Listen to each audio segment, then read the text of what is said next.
All right. I think it's working now. I had to switch my mics. For some reason, something's either up with my mixer or up with my cables. My settings on this Blue Yeti mic are not perfect, so you're going to hear some background noise. Hopefully it's not too bad. Anyways, we're just going to fly with what we got, because what else am I going to do? I don't know what's going on with my mixer, why my mics are not working right. As if that's not worse enough news that my mixer might be borked. This happened today. Didn't even make it to E3. The Rode mic is broken. My youngest son broke it. $100 mic down the drain.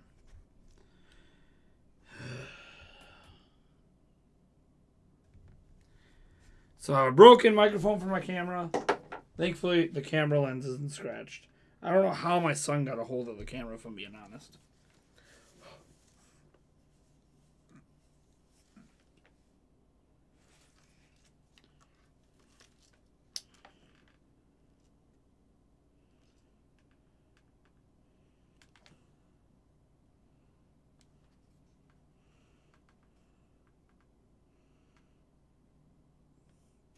Anyways.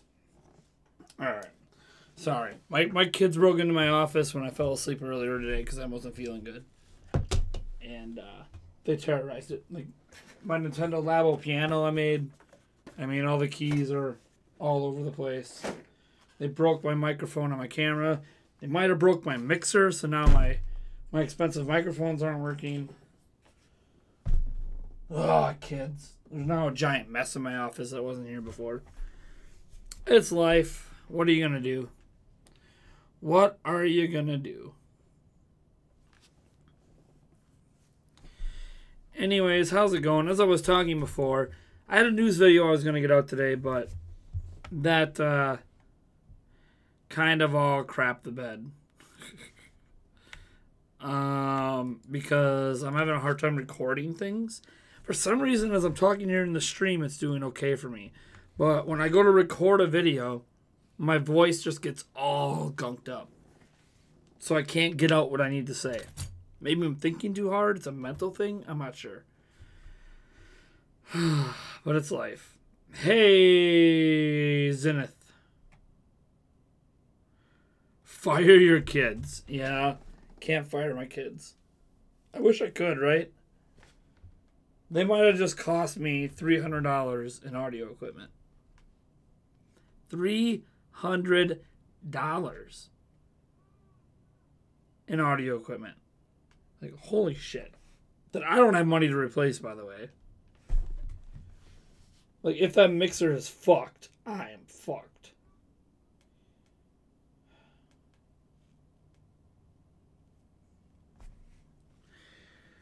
Not to mention, I need this for E3. Ah, kids. So how's it going tonight, guys? First thing I want to do, hold on.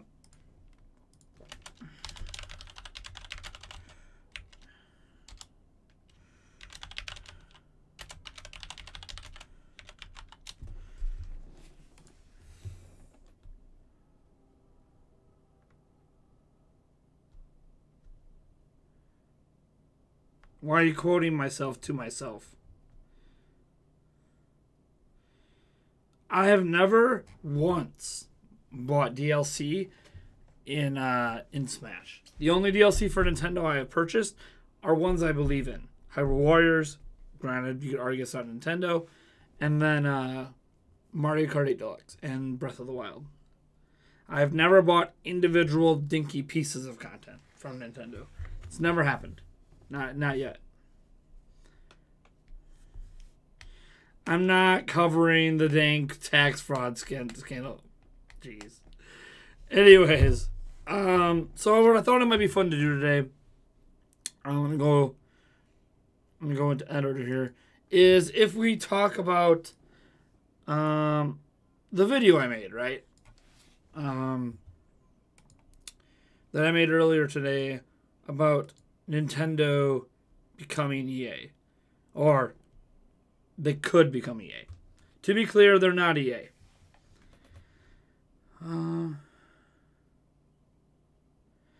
Then why do you act like you can't hold out? Sounds easy for you. It's not easy for me. It's not. You know how close I was to purchasing Cloud? It's not easy.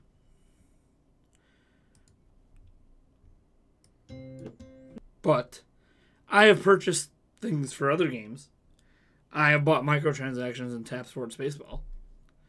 Feel dirty about that. Haven't done it on the new one, but let's address some comments here. Let me oh wait, two things I need to do first. Hold on. For starters, we have some questions from Patreon. I need to go open up Patreon quick, because we do have some questions for me to answer. Missed out. That's a very interesting way to look at it. All right, let me see if I can make this work just right. We want to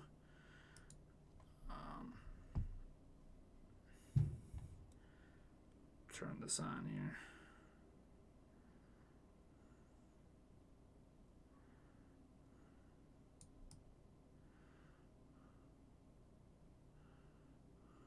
One second.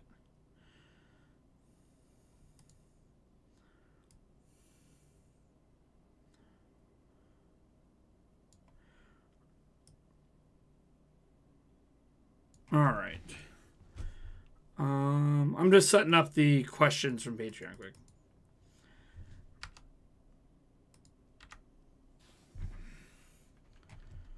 All right, so we have two transition this week. So we have two questions from Patreon I want to answer first today. First from Taylor Brown, or actually the first one's from Edward Norton. He said, "What's the difference between loot boxes, DLC, and microtransactions?" Loot boxes is well. Here's the thing. Everything is DLC. DLC stands for downloadable content. So any content you download into your game after the initial game is considered downloadable content. So any maps, any skins. When you loot box, you don't already have the item in the game. You download it off a server. Any character, any map, anything, any piece of content added to the game after the fact is technically DLC. But within DLC, there are subsets of content. Microtransactions is one subset of content. To me, and at least what microtransactions used to be. A lot of people don't remember what microtransactions used to be. Microtransactions weren't based on buying currency or anything like that. What microtransactions were is basically for small amounts of money buying individual things. That's what a microtransaction is. As an example, to give you a non-Nintendo example, because people get mad about the Smash stuff. In World of Warcraft, I can go on their website and I can buy pets. I can spend $4, $5, and buy a pet that I can use in the game. The pet adds some value to the game. There's pet battles.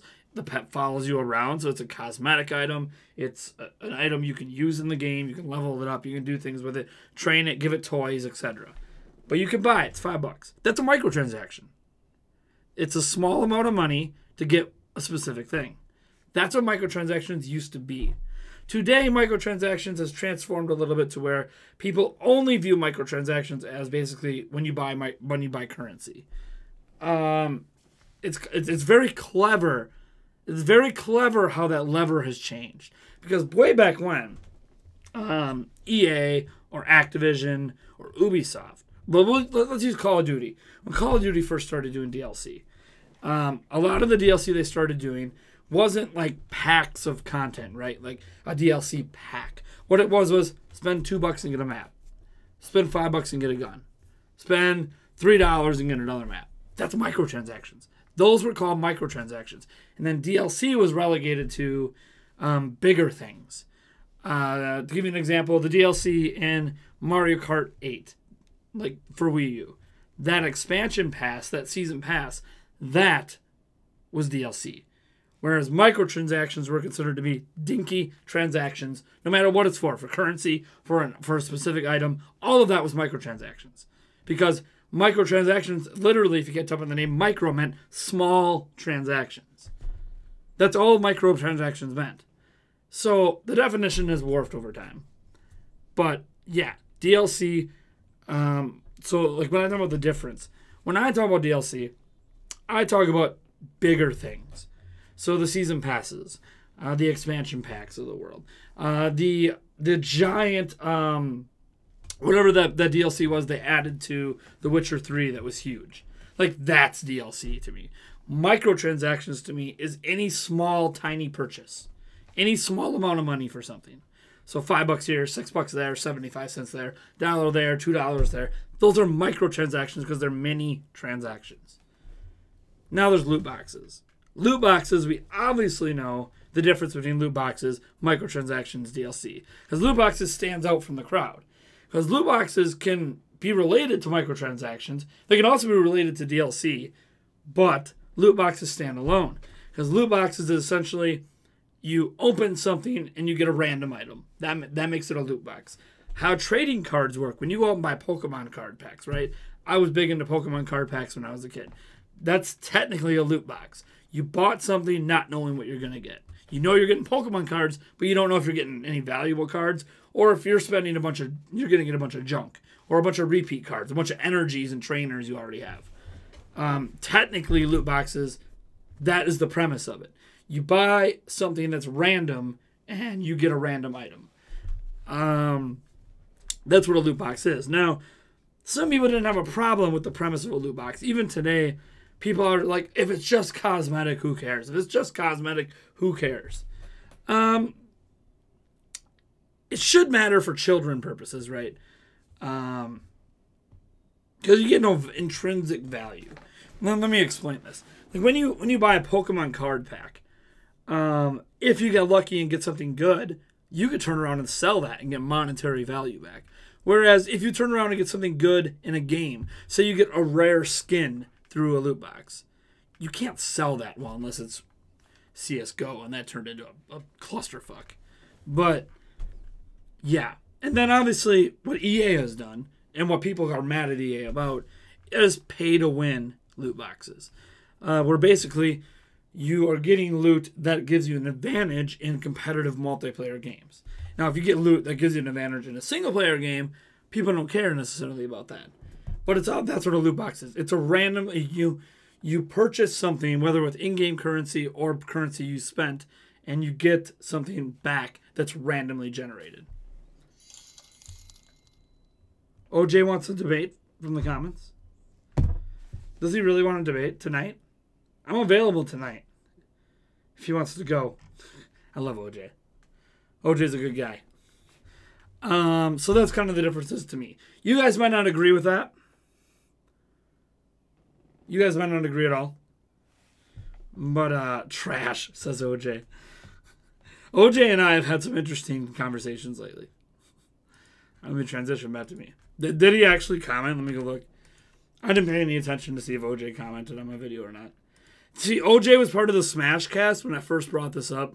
He doesn't agree with me. OJ does not agree with me at all about microtransactions and stuff with Nintendo. I know he doesn't. We had this debate on a podcast before. Or did he just say it on Twitter? Where are you, OJ? He might have just said it on Twitter, maybe. I don't really pay attention. I'm a bunch of notifications. Maybe he did. Ho! NX Revolution, $2. Okay, for starters, let me get... You know what? I was drinking this yesterday when I was getting sick, so let's just continue it up. Thank you, Edward. OJ can come to this stream. I don't know if OJ's going to come to this stream. He sent us the rate. That explains why the viewership's a little higher. Is he streaming right now? Is that where he's talking smack? Love you, OJ. Much love, man. Sent us the rate. He must be streaming. I'll debate OJ. Come on, man. Oh, he's not streaming right now. I don't know where the hell anyways. Let me see here. Most of us did not agree. Dude, your new video is fire. Thanks, Robo Legends. See, there's people who agree. I mean, when you say most of us don't agree, but it's a video with a 50-50 like and dislike ratio, that means fans are literally split down the middle on this. Because, like, I have 113 likes on it right now to 90 dislikes. So fans are split. Hold on, I gotta answer this other Patreon question first. Lotion. Does this look like lotion to you? Oh, wait. I forgot. We had another super chat, didn't we? Oh, we had a donation. Sorry. The donation, $2 donation, by the way. Thank you right now. Thank you right now for the $2 donation. Why isn't... Oh, that was loud. Let me turn that down. Okay. I hate... sometimes I really, really hate how this thing works. Okay. First off, we had a $2 donation from NX Revolution. OJ, your video is trash. OJ says he will debate you, but he's busy tonight. People, I think, have been begging for me and OJ to go at it. Because we had a little tweet fest the other day, and I know he disagrees with my video. He disagrees with my video hardcore. He was on the Smash cast, and I brought up this problem there, and I wasn't prepared. I'm more prepared now. He's probably going to disagree with me on the Smash stuff. That was my first example. So when I bring that up, you know, he's going to be like, I disagree with you. I don't know. I'm like, okay. It's fine. Let's do it. He commented on the stream. Did he really? Well, let me scroll up. I'm a little behind. Let's see here.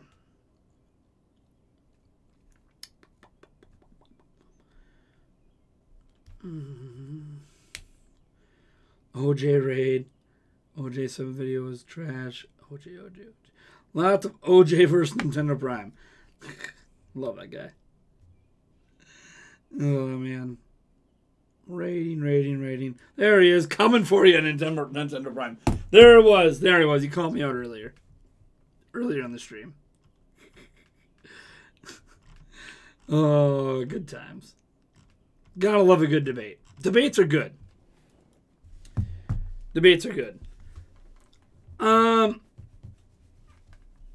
Yeah, dude, OJ's always down for debates. He loves debates. And there's no ill will between me and OJ. That's probably how we'll first start out the debate, is explaining to people that like, no matter what is said, like, it's just us being passionate about our stuff.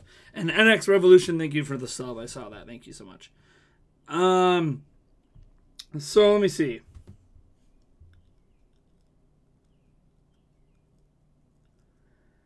Oh, congrats, J Gaming 9462. He said, hey man, it's been a while. Once you answered my question on how to succeed on YouTube, I was at 50 subs, and now with my advice, I'm at over 300. I just wanted to say thanks and have a great day. You're welcome, man. Yeah, dude, I like Player Essence too, man. Player Essence is a good guy. I like him. All right, so that I think I answered the question on what I view as the difference between loot boxes, DLC, and microtransactions. At least the way I view it. Everyone else kind of has their own definitions. Let me bring up the Patreon questions again. We have one more question to get to, and this is from right here, from Taylor. Taylor said, hey, Nate, do you think Nintendo is a pro-consumer company with all of the drama about the Virtual Console, having to pay to back up saves, their warranty policy issues, and other things? I've been wondering about this myself. They make great content, no doubt, but they make some other very questionable decisions at times. Pro-consumer is a very interesting term, because pro-consumer suggests that if a company considers themselves to be pro-consumer, it means that they live by a mantra that everything they do is for the benefit of the customer. But Nintendo doesn't do that. By nature of the fact that they're a for-profit company, everything they do isn't to benefit the consumer. Everything they do is to make money. This is a common misconception in business because we always think good guy Nintendo because of what they project onto us, right? The fun personalities, the passion behind the games, the quality of the content we're playing, how amazing Nintendo Switch is. But what's lost in all of that is that Nintendo is only doing all this to make money. That's what they're in this business for. They shifted to making video games because they saw it as a way to make money. Nintendo was a toy company about making money. Like, Nintendo's all about making money. Now, that doesn't mean within the company they don't have other core values. They want to make money while ensuring that their customers are happy. So, when you talk about pro-consumer, I don't necessarily think that Nintendo is pro-consumer. What I think Nintendo does is dance a line. A very fine line. There is we're going to put loot boxes. We're going to have a gacha game, like Fire Emblem Heroes. We're going to put loot boxes in Animal Crossing Pocket Camp. But besides that, Fire Emblem Heroes and Animal Crossing is going to be a good game. So because those are good games, consumers are willing to forgive the mechanics that exist in those games to leech your wallet. So that's the thing. Like, it's kind of clever what they do. They walk that line and they talk the talk, and then they give you a great game, and then when they give you that underlayer that kind of bleeds your wallet, we like the game so much that we don't care. And this is what happened with Smash.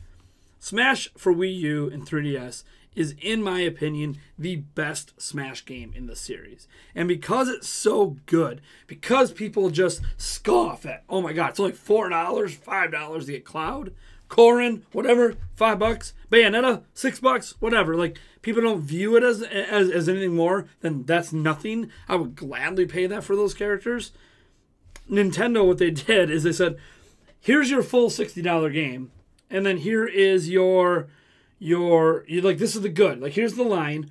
Awesome. We created like a really awesome Smash game. And then down here, well, we're going to give you characters you really want. You want Bayonetta. You want Cloud. We're not going to put it in the base game. We're going to make it after the fact, and then we're going to charge you little bits of money. But what people don't notice along the way is those little bits of money add up to cost the same as that base game. So what ends up happening is you pay your $60, you get a full awesome game. If you get all the rest of the content for the game, you paid another $60, but like, say the content for your original $60 purchases up here. The content for your other $60 is like this. You barely got anything for that $60 you invested.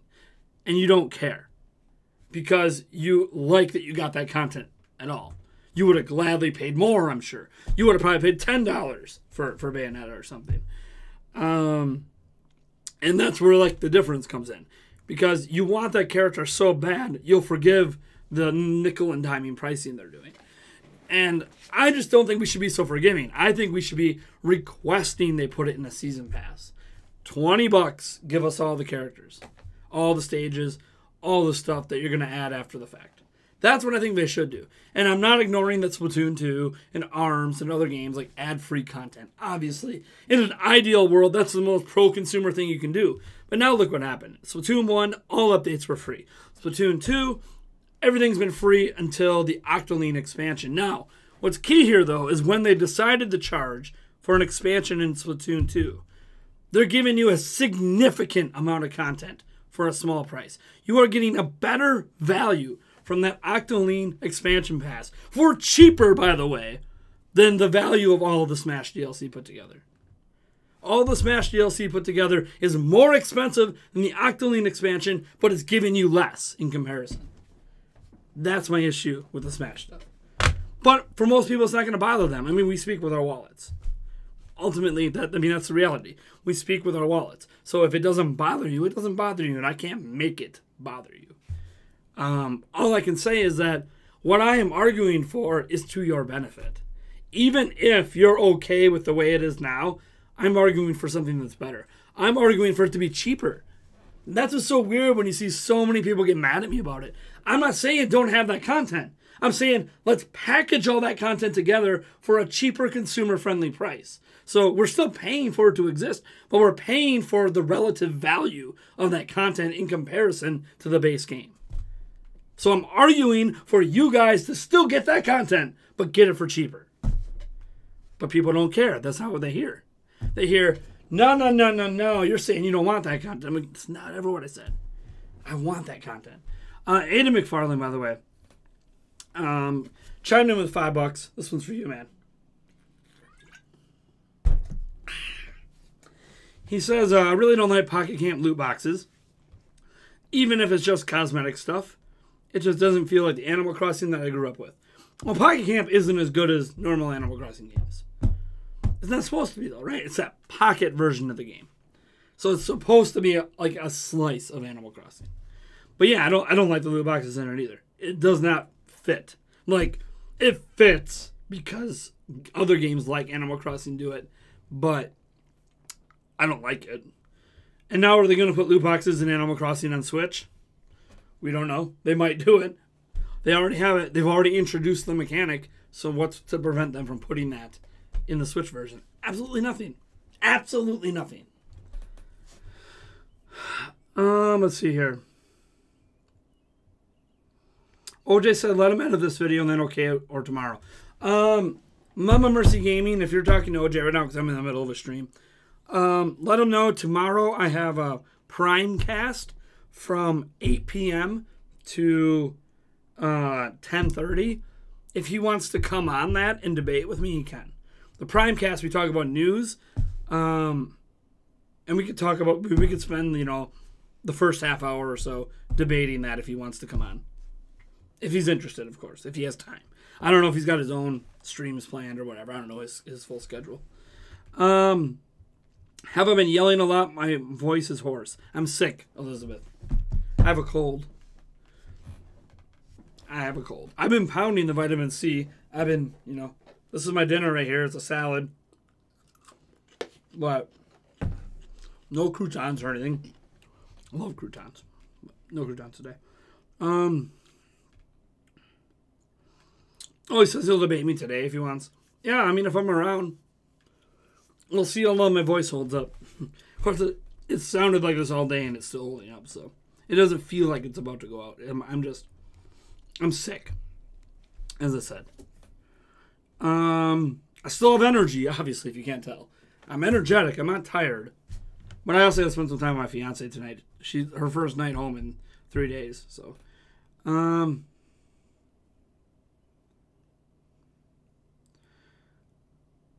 GU King of Heart. And Prime tries to make money on YouTube, so who cares? I don't try to make money. I do make money on YouTube. If Prime made no money, I'd have to get another job. Well, yeah. I'd still do YouTube, though. I was doing YouTube for a long time without making money. This channel's like 8 years old. I've only been doing it full time for a year, but I was making content on this channel before I ever made money. I don't do YouTube for the money. I hope I make enough money to do YouTube full time, but I don't do YouTube because of money. That's silly. You should never do YouTube because of the money.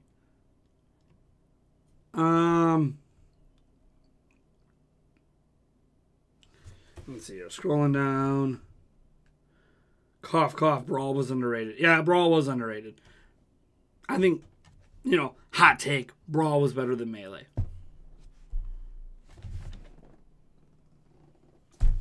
Then again, to me, Melee is the worst of all the games. So, what do I know, right? And I had fun with Melee, too. Like, when I say worst, they're all fantastic. All the Smash Bros. Are fantastic. So, Switch. Hold on. Switch. Hold on. My chat just jumped. Switch 2 PC says, so Nintendo's the only one doing what you say they are doing. No. When did I ever say Nintendo's the only one doing it?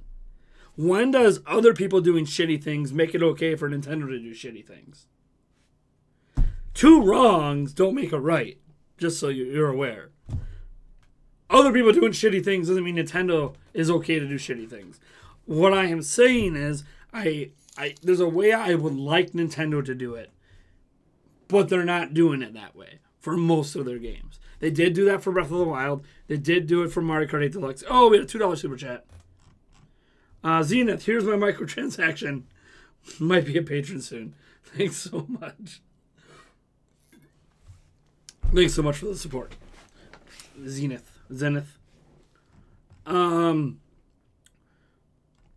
So yeah, I mean, I guess that's just the way I view things.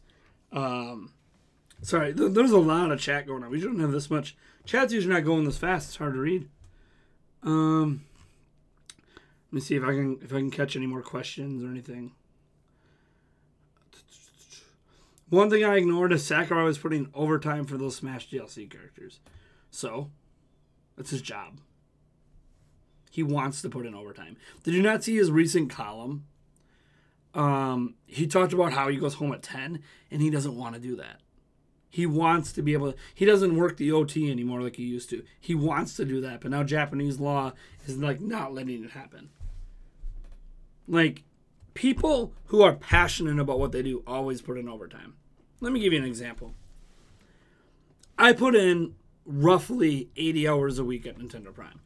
I don't make even minimum wage money for 80 hours a week.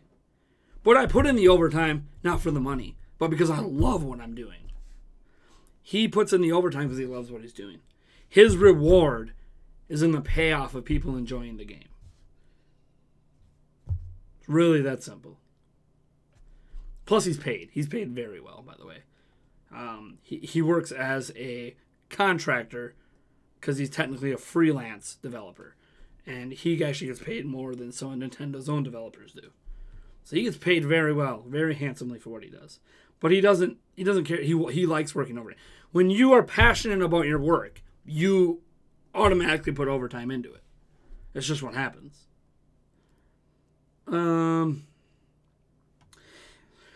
He could have easily started working on the next Smash instead of adding content. No, he couldn't have. That is not up to him.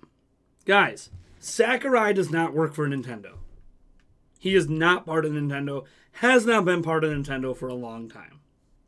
He is on the side. He cannot work on a new Smash game until Nintendo wants a new Smash game to be made and Nintendo wants to hire him to make it. He does not get to decide when that opportunity comes along. Nintendo does, because Smash is owned by Nintendo, not Sakurai. Got to remember how this all works. Sakurai does not work for Nintendo. He is a contractor, independent contractor. So Ultimate Keymaster, I'd love to have a cheap season pass for Smash DLC. That'd be great. That's what I'm saying. What I am telling you is, give us the content, but give us a comparable season pass price point for what we're getting. That's it. It's a totally pro-consumer comment. I am making a comment saying, yes, we absolutely should pay for the work they're doing, but we should pay a fair price. And that's what I'm arguing for. But that's not what they're doing. The pricing schemes Nintendo is using is to make the most possible money they can from that content. Not to cover the cost of the content or the cost of the development of that content. Like that was covered a long time ago. They are talking about making the most amount of money they possibly can off of the content rather than offering a fair consumer price for that content. When you end up paying almost double the cost of Smash to have all that bonus content, but you're only getting 1/8 or 1/16 of the content from a Smash game. So my $60 split up in the $5 payments is more valuable content-wise than the $60 I paid for the game. No, it's bullshit. It's bullshit. They did it to get away with it. They did it because they knew they can get away with it. They knew people wouldn't have a problem paying $5 for a character. They knew that. They knew it would make them more money than offering a season pass. So that's why they did it. They did it for greed. Literally everything about how they handled all of the post-content in Smash was about greed. It was about nothing other than making money. Period. And, I mean, that's what they should be doing. They're a for-profit company. But there's a way to still make profit and be fair to your consumers. So, that content should exist. Just not for what they were charging. Let's see here. Scroll down. That's your Compromise, a standard edition for 59, and Nintendo Talk says, a legendary edition for 80. I mean, yeah, that would make it be like a season pass for $30 added on. That's even cheaper. I think it should only be 20. I don't even know if we technically get $20 worth of content for Smash, but I could be fine with 20. Hey, we had a $5 super chat. Reflection Eternal Nunjabes. All right, let me get that up here for you.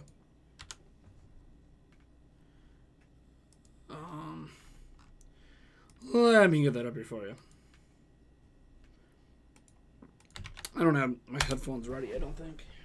Or maybe I do. Never mind, they're right here. I always like to listen to music that I don't recognize in the first request here. Make sure it's not too loud, too. Alright.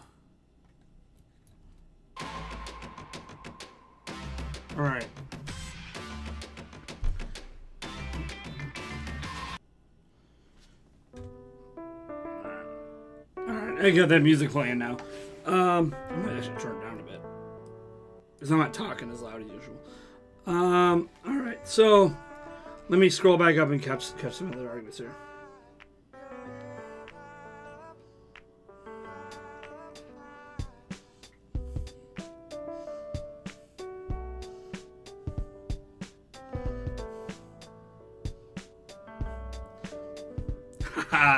Switch to PC. Gotta love it. So he says consumer friendly, all for that. How about not charging $5 to have a song played? That would be consumer friendly. Well, here's the deal. It's a very cute argument, by the way. It's a very cute argument. Nobody came to the stream to listen to music. And when people pay for music to be played, they're paying for something they want that could be an inconvenience to others. Imagine there's someone listening to this right now that doesn't like this music. It annoys the fuck out of them. So you want to talk about consumer friendly.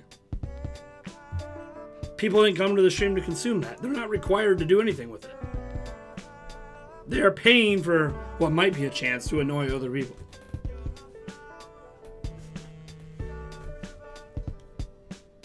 Oh, hold on. 1 second, I gotta...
This is Sheila. She got satellite. I'd switch, but I'm stuck in a contract and I'd have to pay $480 to cancel. Spectrum has no contracts, and they'll pay up to $500 to help you out of yours. Spectrum TV, Internet, and Voice. Click to learn more. Water? Yeah, water. Well, we only serve paying customers, so you'll have to order more than water. If you're broke, go somewhere else. 50 dumplings. Is it a deal? Huh? You feed me, and I'll take care of those guys for you.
All right.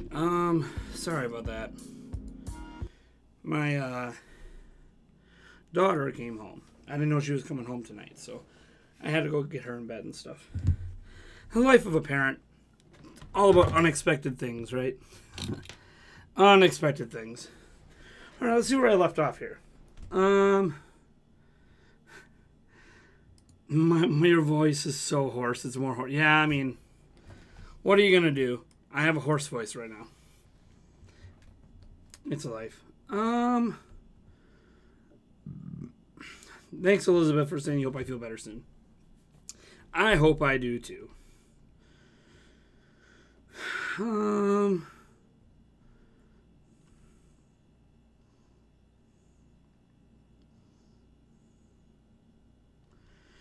So, Ultimate Keymaster says, just to reiterate for the chat, I agree with Nate's point on the video. I just think Smash isn't the same as loot boxes. And I never said Smash is the same as loot boxes. That's the problem people have with my video. Is that I said that essentially if Nintendo can... I compared Nintendo to EA. And all people can think about with EA today is loot boxes. They can't think about what led to the loot boxes. Loot boxes did not come first. So they can't think about like what led to the way loot boxes are today. EA does a hell of a lot more shady shit than just loot boxes. And that's hardly the only thing they get criticized for. But that's what's got all the press. So that's all people are talking about today. So I never said that what they did with Smash Bros. Is the same as what they did with loot boxes. Those are two separate arguments. I'm saying that if Nintendo continues down this path, what you see EA as today is what Nintendo could become. Doesn't mean they will become that. But they are on a very similar path. Doesn't mean it can't be changed. Paths change all the time. There's many forks in the road. The future is unknown for anyone but, well, I guess Furukawa, who just took over. He probably knows where they want to go in the future with this stuff. Scrolling down here. Slow chat mode until I catch up. I don't think there is a slow chat mode on YouTube. Maybe I'm wrong. Maybe there is. But I'm pretty sure there isn't. And it's okay. It's okay if the chat's going faster than I can read it. What's wrong with that?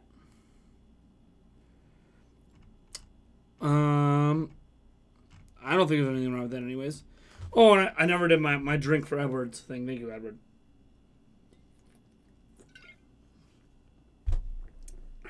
For that song request. Let me scroll down here.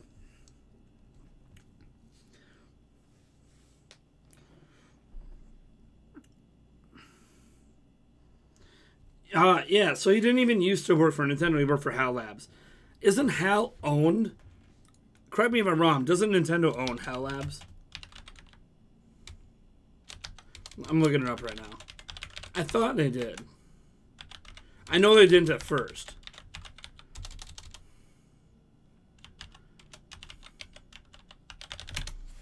Jeez, I can't type.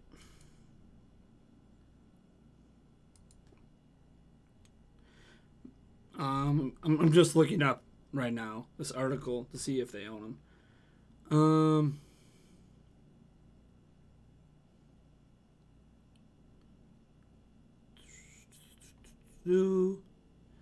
Okay.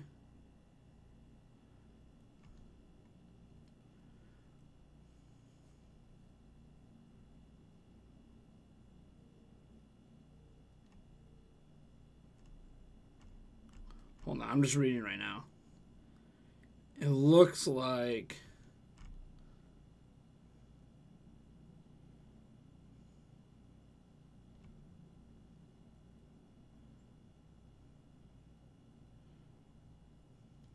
Okay. So it looks like when, in the late 90s, when HAL was on the verge of bankruptcy, they formed an official partnership with Nintendo. And at that point, Nintendo bought a majority stake of HAL. So, just like Game Freak, HAL is like a second-party developer for Nintendo. So Nintendo owns HAL. Now, they didn't own HAL before. HAL made games for Nintendo back then. But it wasn't until they faced bankruptcy that Nintendo and HAL got this joint ownership partnership thing. So yeah, Nintendo owns a controlling interest in HAL Laboratories. And that was conveniently around the time Smash Bros. Came out. Hey-o! Anyways.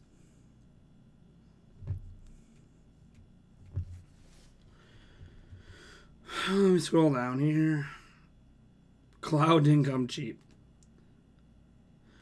How much did Nintendo pay in licensing fees for those characters? Says Greasy Controller Gaming. Well, here's what you have to understand. Almost every developer under the sun wants their characters in Smash.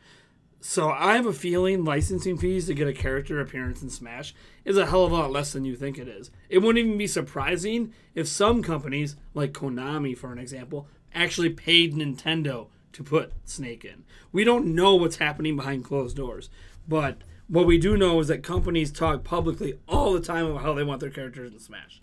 So if that's the case, I'm guessing it's really not as expensive as you think it is for the licensing fees. Because Nintendo, here's the deal, Nintendo for their own game is not approaching Konami and being like, hey man, we want to put Snake in here. How much is it going to cost us? Fuck no, those companies are approaching Nintendo. They're going to Nintendo and saying, we want our guys in your game. What's it going to cost us? I'm pretty sure it works the other way around. Now, it doesn't mean a cut of every purchase doesn't go back to the people who own the character, but yeah, it probably isn't as bad as you think it is.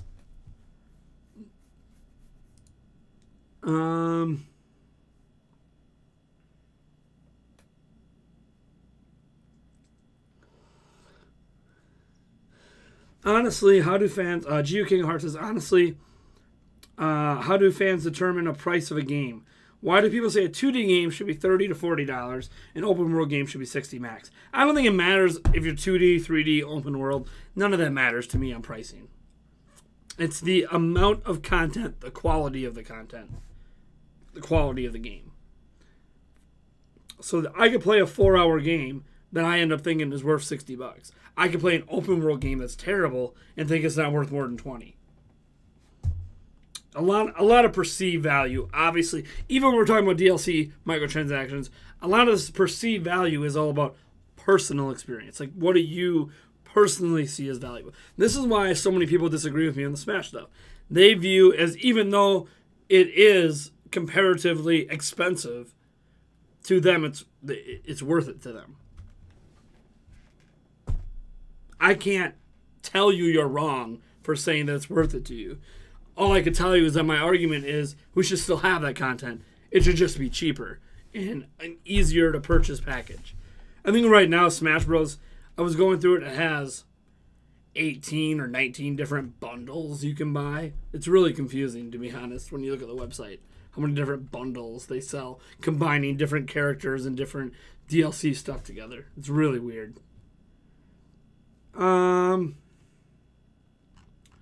Let's see here. There's so much being talked about here. Blah, blah, blah.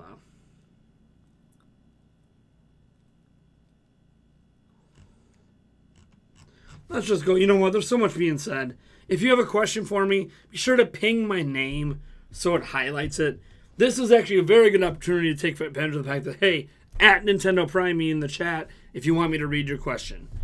Because there's just too much chat going on for me to catch it unless I'm pinged. Fire Soul says, yes, there is a slow chat mode. Oh, well, the chat's not going crazy fast, right? Like, you guys are having good conversations. Most of the conversations you're having is for yourself. And it looks like Matthew Campbell says he donated to the E3 fund. Hold on. Let me go to live look here. So Matthew Campos gave $5 to the E3 fund. He said, here's some pizza slice and soda money. God, you know what sucks is in LA the $5 won't get me a pizza slice and soda. It's okay. It's okay. Not even at E3 actually. I think it was like $7 last time I went for a slice of pizza and soda. Anyways, see your point in Ninty turning the EA a bit, but at least they don't sell broken garbage like Assassin's Creed Unity. Sure. I'm trying to think the last time Nintendo even released a broken game. A fundamentally broken game. I'm sure there's examples. There's probably something that we era even. I can't remember. Last time they released a broken game. I mean, Nintendo makes quality products. We're all here because Nintendo makes quality products, right? Like, we're fans of Nintendo products because they make good products. We're not debating the quality of their products. I mean, we can have that debate if someone would like to have it. And I'd be clearly on the side that Nintendo makes high-quality products. Also, thank you, Kayabun, for subscribing. The Wii U was a failure, so they needed to make up the money from somewhere. Well, did they really need to with Smash? Because they put it on 3DS. And it became the highest-selling Smash game of all time.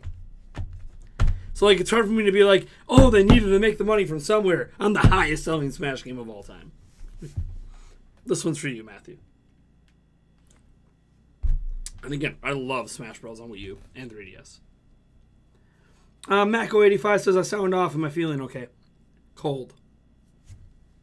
I have a cold. And my dinner is this salad. Lettuce. With a little bit of Italian dressing.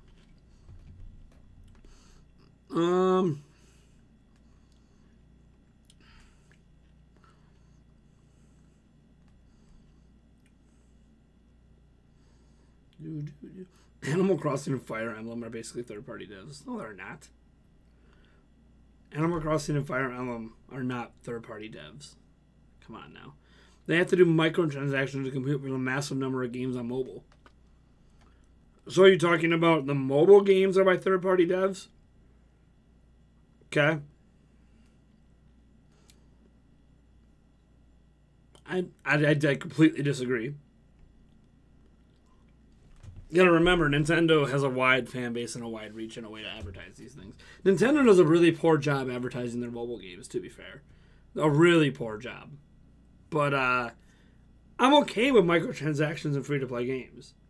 I don't like that Fire Emblem is straight-up loot boxes, but I'm okay if it had microtransactions that weren't loot box related. I don't like loot. Even in mobile games, I don't like loot boxes. Loot boxes are bullshit. They're bullshit. At least if it's a free-to-play game, let me spend money on something I know I'm going to get, right? Microtransactions in free-to-play games are okay in my book.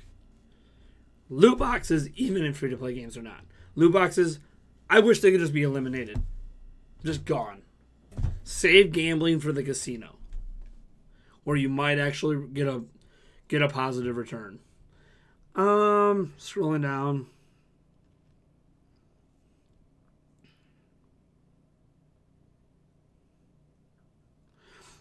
Okay, so, like I directly compared, Smash gets a pass, FIFA doesn't. What I was saying was, okay, I understand what you're getting at. I see where you're framing your stances from.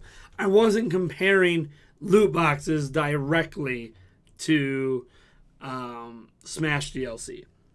Okay, that's not what I was trying to get across on that point. And I realized I chose a bad game. I should have probably chose Dead Space. Dead Space 3 is a probably better example. Or Dragon Age Inquisition. Which, by the way, is BioWare's best-selling game, apparently. They've never had a game sell more copies than Dragon Age Inquisition. Really interesting. Explains why they're making another Dragon Age game that might get unveiled this year. But yeah. It's just very... I should have chose a better game, for an example. Basically, what I was saying is, other games do this and get blasted for it. But then when a Nintendo game does it, we love it. Give us more. I'm sure you guys would have loved another $60 in characters. Yeah, give me 10 more characters and charge me $60+ for it. Why not?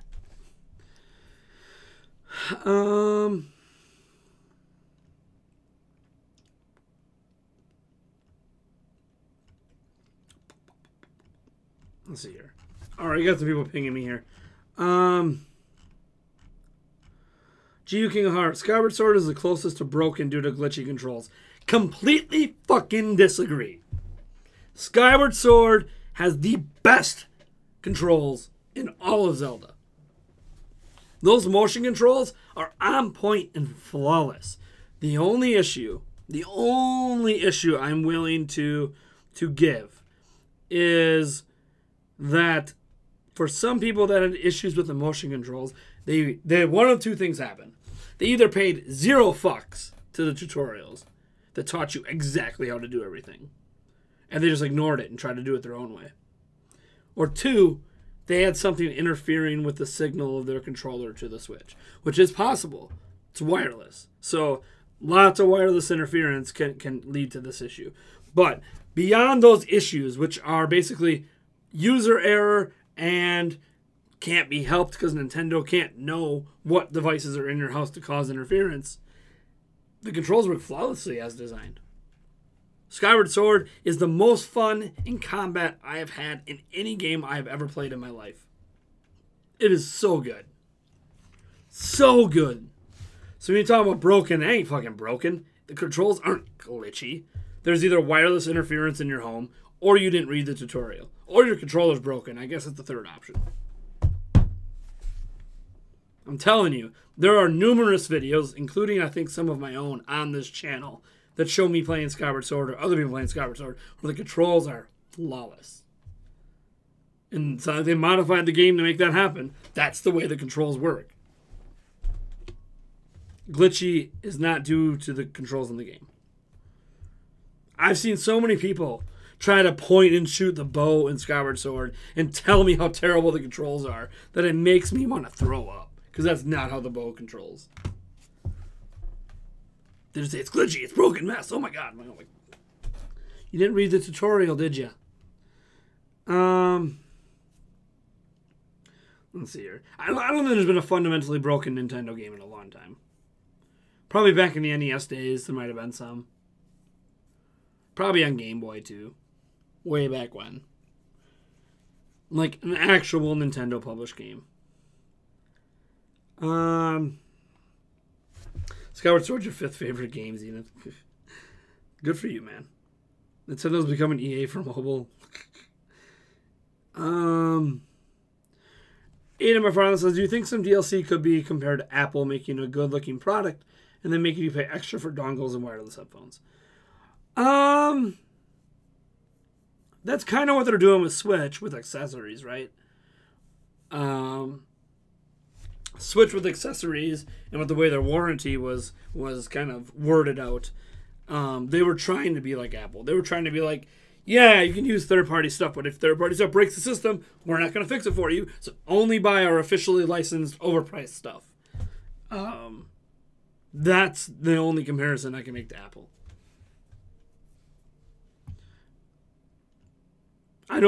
It's not as bad as Apple, by the way.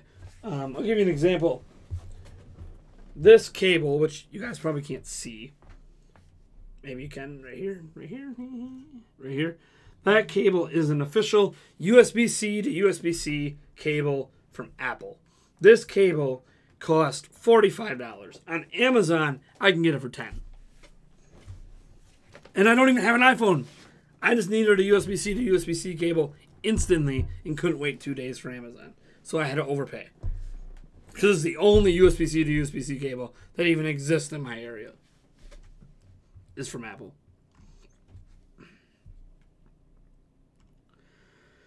They're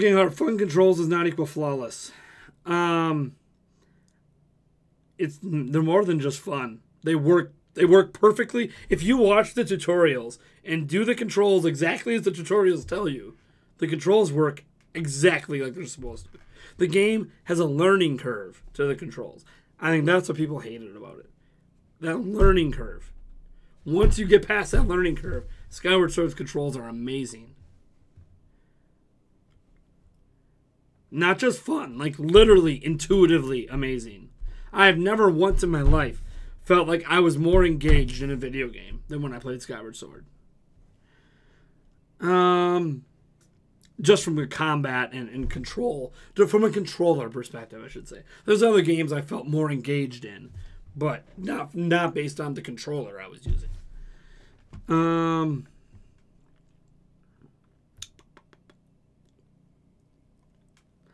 Yeah, Dragon Age Origins, yeah. Dragon Age Origins also has something in it that reminded me of Fire Emblem Awakening. You go into Dragon Age Origins, and you go to this one part of the map, and it says, you cannot pass until you buy this DLC. When I played Fire Emblem Awakening, it did the exact same thing to me. You cannot pass until you buy this DLC. Like, why the fuck is a game prompt in the middle of me playing the game telling me to go buy DLC? Oh, that pissed me off. And I love Dragon Age. So, like, that part really pissed me off. And it really pissed me off when they did it with Fire Emblem.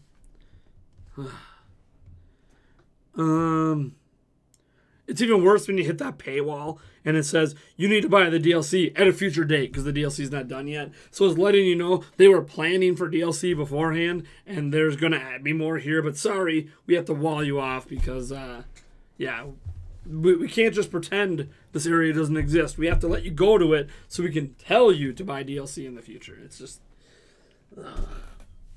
so... I've never been more turned off than when that happened. I'm never more turned off when I play a $60 product than when I run into in-game paywalls that just kick you the fuck out of the game experience. I'm super engaged. Oh, you must go buy DLC. What the fuck? That's totally disengaging me from the world. I hate that shit.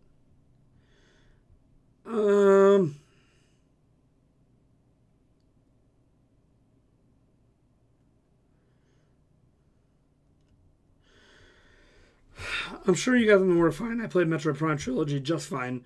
Mere moments before Skyward Sword. There was no signal problems. Well, you have to remember, though. Metroid Prime and Skyward Sword don't control the same. Metroid Prime relies a lot on the pointer controls. Skyward Sword relies on the gyro.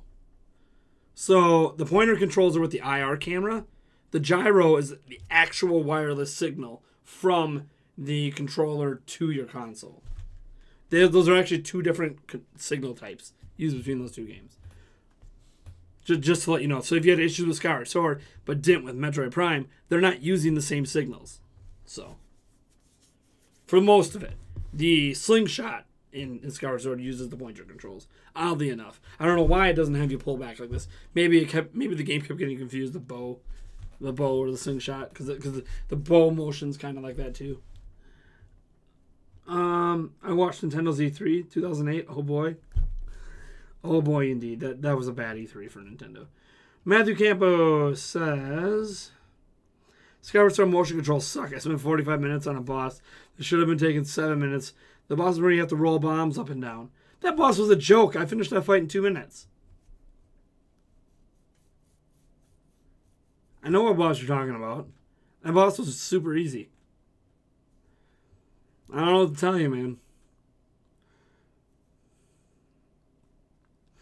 GU King Heart. I had to press the D-pad down so often to realign center of the pointer. That is broken. You know why? You know why you had to do that, GU King Heart? They added that in there because they knew people were going to ignore the tutorial. You self-created a problem because the game works based on your gyro controls. So if you are holding the gyro, like... Say this is a Wiimote, and you're holding the gyro down like this. When you hit the button, this is now your center. Your center is this position. You did that to yourself. If you listened to the tutorial, you would have known before to hit that button to go like this. To put your controller like this and then hit the button. But you didn't pay attention to the tutorial where they told you that. And they knew people weren't going to pay attention. That's why they added the realign to center. Because people just didn't give a fuck. And even on the realign to center, even when you realize, once you realize that's how the controls work, that when I'm holding the controller down like this, that when I hit the button, this is now my center of the screen, readjust yourself, and you can still play just fine down here. It still works flawlessly. But they knew people couldn't do that. They knew people couldn't wrap their minds around it. They knew that because it's such a drastic change from the way games have controlled. So they added the realign to center button to try to make it easier. But, yeah. Again, it was such a new concept for controls. That's all it was. Understanding and wrapping your brain around why it does that. Why when I hit the button with my controller pointing down or my controller pointing up like this, and then when I go like this, am I looking up in the sky or something? It's like, you didn't really pay any attention to the tutorial, did you? And I don't blame you. Most people are like, it's a Zelda game. Click, click, click, click, click, click, click, click. Who needs to read the tutorial? Who needs to understand how the controls work? A lot of people's issues with Skyward Sword were that they didn't understand how the controls worked. So they made the controls more difficult than they needed to be because they couldn't wrap their minds around why the game controls the way it does. So that's not broken.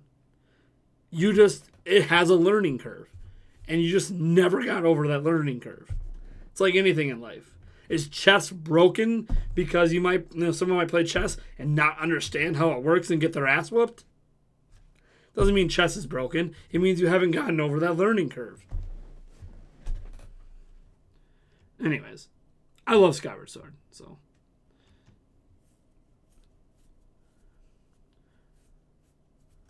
They were never going to make Skyward Sword motion controls optional.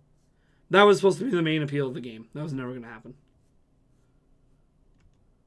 I'm not saying that should be the main appeal for a game, but that was supposed to be the main appeal for the game. Ever since Wii was announced, the main appeal for a Zelda game was one-to-one sword stuff. And it technically wasn't one-to-one. Technically. It was directional. You had 1, 2, 3, 4. You had 8 directions, I think. Or was it 16? I can't remember. But so it wasn't technically one. I mean, you could spin the sword in a circle, but it was based on 8 predefined points. Scrolling down here. Xenta Fox, if you liked the combat of Skyward Sword, there's a really cool arcade gyro control sword fighting game that I can't recall the name of now, annoyingly. Well, Red Steel 2 had controls similar to Skyward Sword as well. Not exactly the same, but similar for the sword combat. Gio King says, think Nintendo will make a more powerful Switch. Not for games, but for running programs in the background like voice chat, browsing. No. They're not going to make a more powerful Switch for background tasks. No. Because they're not going to put voice chat. I think it has been made clear at this point. Voice chat locally on Switch isn't happening. So we need to get that thought process out of our mind. As much as I hate that, we're not getting voice chat locally on Switch. It's not happening. Web browser can probably hard drive be ran in the background. Web browser doesn't take up much resources. So, no. We'll get a more powerful Switch to make games better, not to make background tasks better. And that's not, I mean, we're still a year or 2 years away before we even need to think about a more powerful Switch. Yeah, your Switch gets hot. I mean, yeah, it's got active cooling in it, man. Switch gets hot. As long as it doesn't burn you. Matthew Campos. For Fire Emblem Awakening, that was totally optional, though. And the DLC almost had nothing to do with the story, and Awakening was $40, not $60. Oh, my gosh. Guys! All DLC is optional! All of it! Loot boxes are optional. Microtransactions are optional. Any piece of content added to the game after your initial purchase is optional. Oh, my God. Stop using optional content. God, that's... Ugh! That is the argument that pisses me off the most. When people say, oh, but that's optional, it doesn't matter. All of it's optional. We're talking about optional content. DLC, microtransaction, loot boxes, all of it is talking about optional content. All of it. Everything about that content is optional. Even when you play Madden, guess what? You don't have to play Ultimate Team. That's an optional mode in the game. And when you play it, you don't have to buy loot boxes. It's all optional. God damn. It's an option to even buy the fucking game. Oh my God. That is one of the worst defenses for DLC I've ever heard in my life. But it's optional. Of course it's fucking optional. Oh my God. Doesn't mean when I play the game, I should run into something that kicks you out of the game and says, hey, you want to go over here and go buy this? Oh my God. Doesn't matter if that content is important to the story or not. As I'm playing the game, would I fucking know? When I'm playing Fire Emblem Awakening and I get to that thing where it says, sorry, you need to buy DLC to go here. How do I fucking know if that's important or not? I don't. Me as a consumer playing the game have no idea how important that is or not. I haven't beaten the game yet. How the fuck would I know? I haven't bought the DLC. How the fuck would I know? God damn it, man. Oh, hate that fucking argument. People aren't going to know how important it is until they buy it. Jesus fuck. Such a stupid argument. I hate that. I've seen that argument probably 700 times in my life. Fuck, I need a drink. It's all bullshit. All right. By the way, the debate between me and OJ is on for tomorrow. We just kind of confirmed it over DMs. Google Hangout debate tomorrow during Primecast. He's going to like dual stream it on his channel too. So we're going to be like watching two different chats at once. It's going to be crazy. Let me see here. Scroll down. Have I ever played a game in the Mario and Luigi series? Yes, I have, Aiden. Please make a video about Skyward Sword controls are perfect, so we can bash you 2 videos in a row. As soon as I release Skyward Sword HD. I don't own a Wii, so I don't have Skyward Sword right now.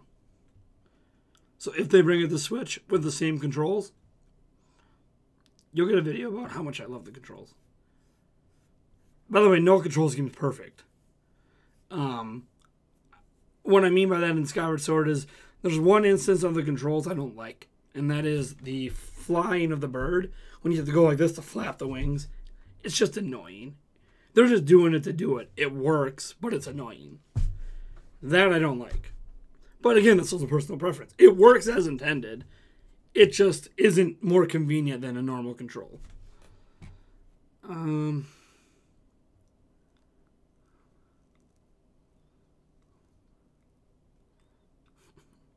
D-pad down brings up the same keep the Wiimote leveled thing.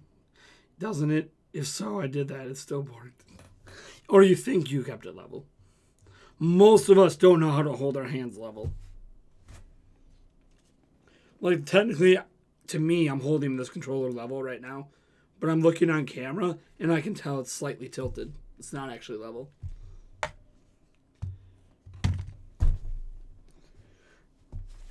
Anyways. I'm going to be honest with you guys. I didn't play most of the game keeping my controller level. Here's how I played Skyward Sword. I mean, my controller was down here, but imagine I was holding my controller pointing down.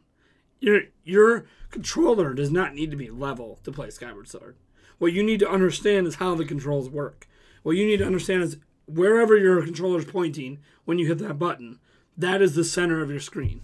Once you realize that, you can move it appropriately down here. No problem. Super, super comfortable. You could point it at the fucking ceiling if you want to do it. It's really easy.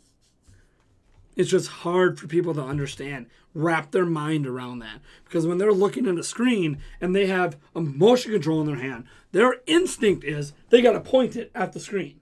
That's your instinct. But that's not how the controls work.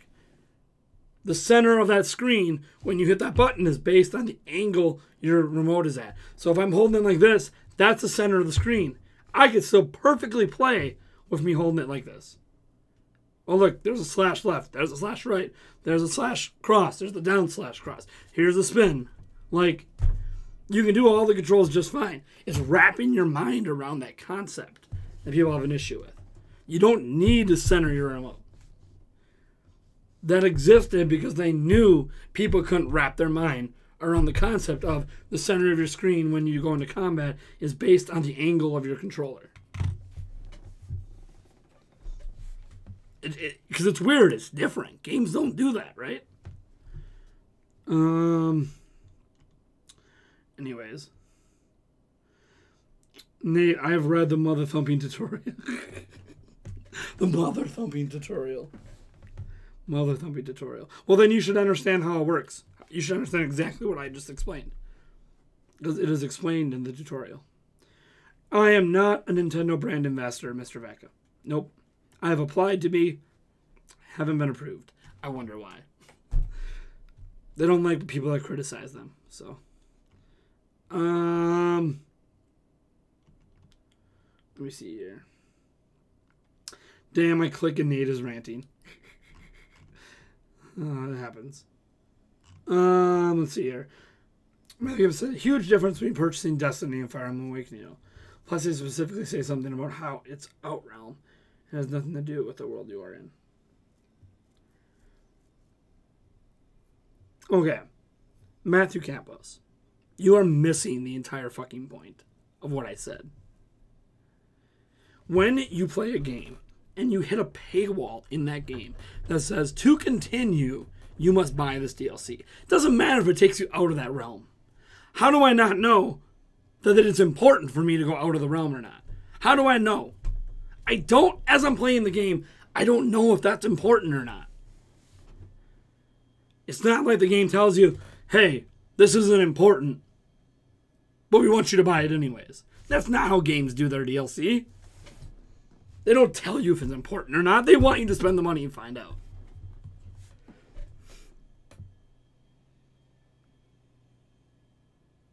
Sorry, I had an email. Anyways, again, as for Destiny, Destiny's weird. MMOs, I think, are... I know. Not an MMO. Destiny's not an MMO. Bullshit. It's a fucking MMO. It's a first-person MMO. MMOs are kind of different. They're living in their own kind of reality when it comes to content stuff, so I don't want to even dive into the MMO, how they handle content, because it's fucking weird.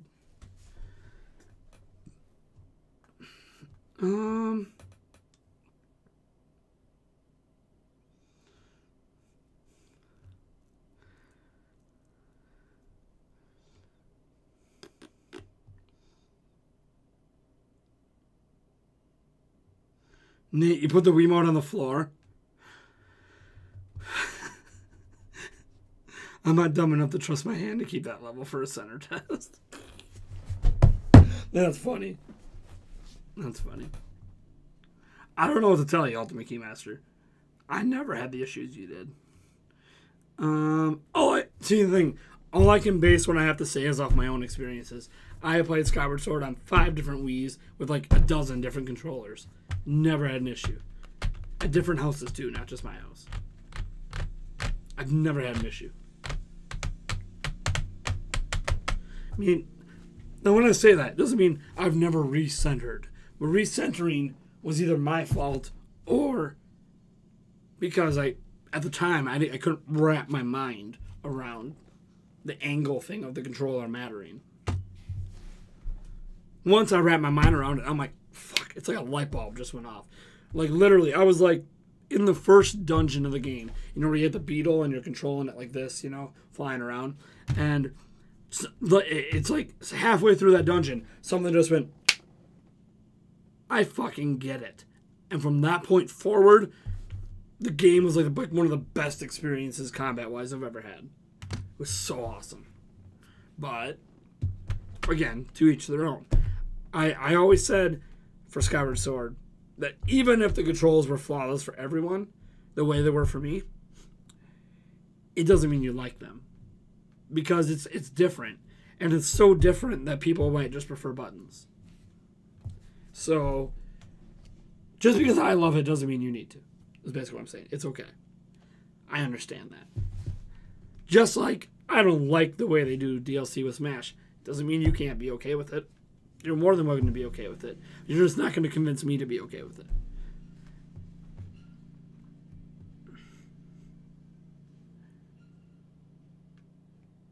Except for fighting games, I feel like there shouldn't be DLC characters. Because of the reason you need to understand how a character works in order to counter it. But, isn't that weird though? Wouldn't that be an argument? Because, wouldn't the argument work the other way around? Because he said, except for fighting games, I feel like there shouldn't be DLC. But, because you have to learn how to counter it. But wouldn't the argument be, there shouldn't be character DLC for fighting games because you'd have to buy that character to learn how to counter it? I think you meant that the other way around, based on what I'm reading it there. Crazy Justice looks cool. Yeah, looks alright. I'll probably end up picking it up. I've never played a Battle Royale game. I have a PUBG or Fortnite, I can't remember, installed on my phone. Let me look here. But I've never even loaded it up. Yeah, I've got PUBG on my phone. I've never loaded it up. So I've yet to play a Battle Royale game. I didn't play H1Z1 or anything. So it'll be interesting because I won't know how good it can be, so I won't know if Crazy Justice is bad in comparison. If I wanted to really start drama, I would have told people to dislike the video and said, that doesn't start drama. I create my own drama. I don't need other people to start drama. Tomorrow, hopefully my voice holds up. I have a feeling my voice is going to be even worse tomorrow.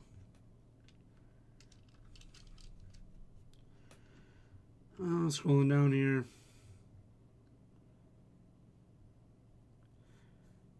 Skyview is basically a tutorial. Yeah. That whole town is basically a tutorial. You love it too. Nice. See, there's other people who love it. Thunderbird, you okay? Your voice sounds fucked. My voice is fucked. I have a cold. This is how I sounded all day. It's not any worse. It's not any better. It just sounds like shit. Don't know how long it's going to sound like shit for. But I'm glad I have the cold now instead of when I'm at E3. I mean, if my voice is hoarse at E3, that's from me having to talk loud to be picked up by a camera. But, yeah, no, my voice is fucking gone. This cold is hitting me, like, right here. And then right up here, I got, like, a little headache.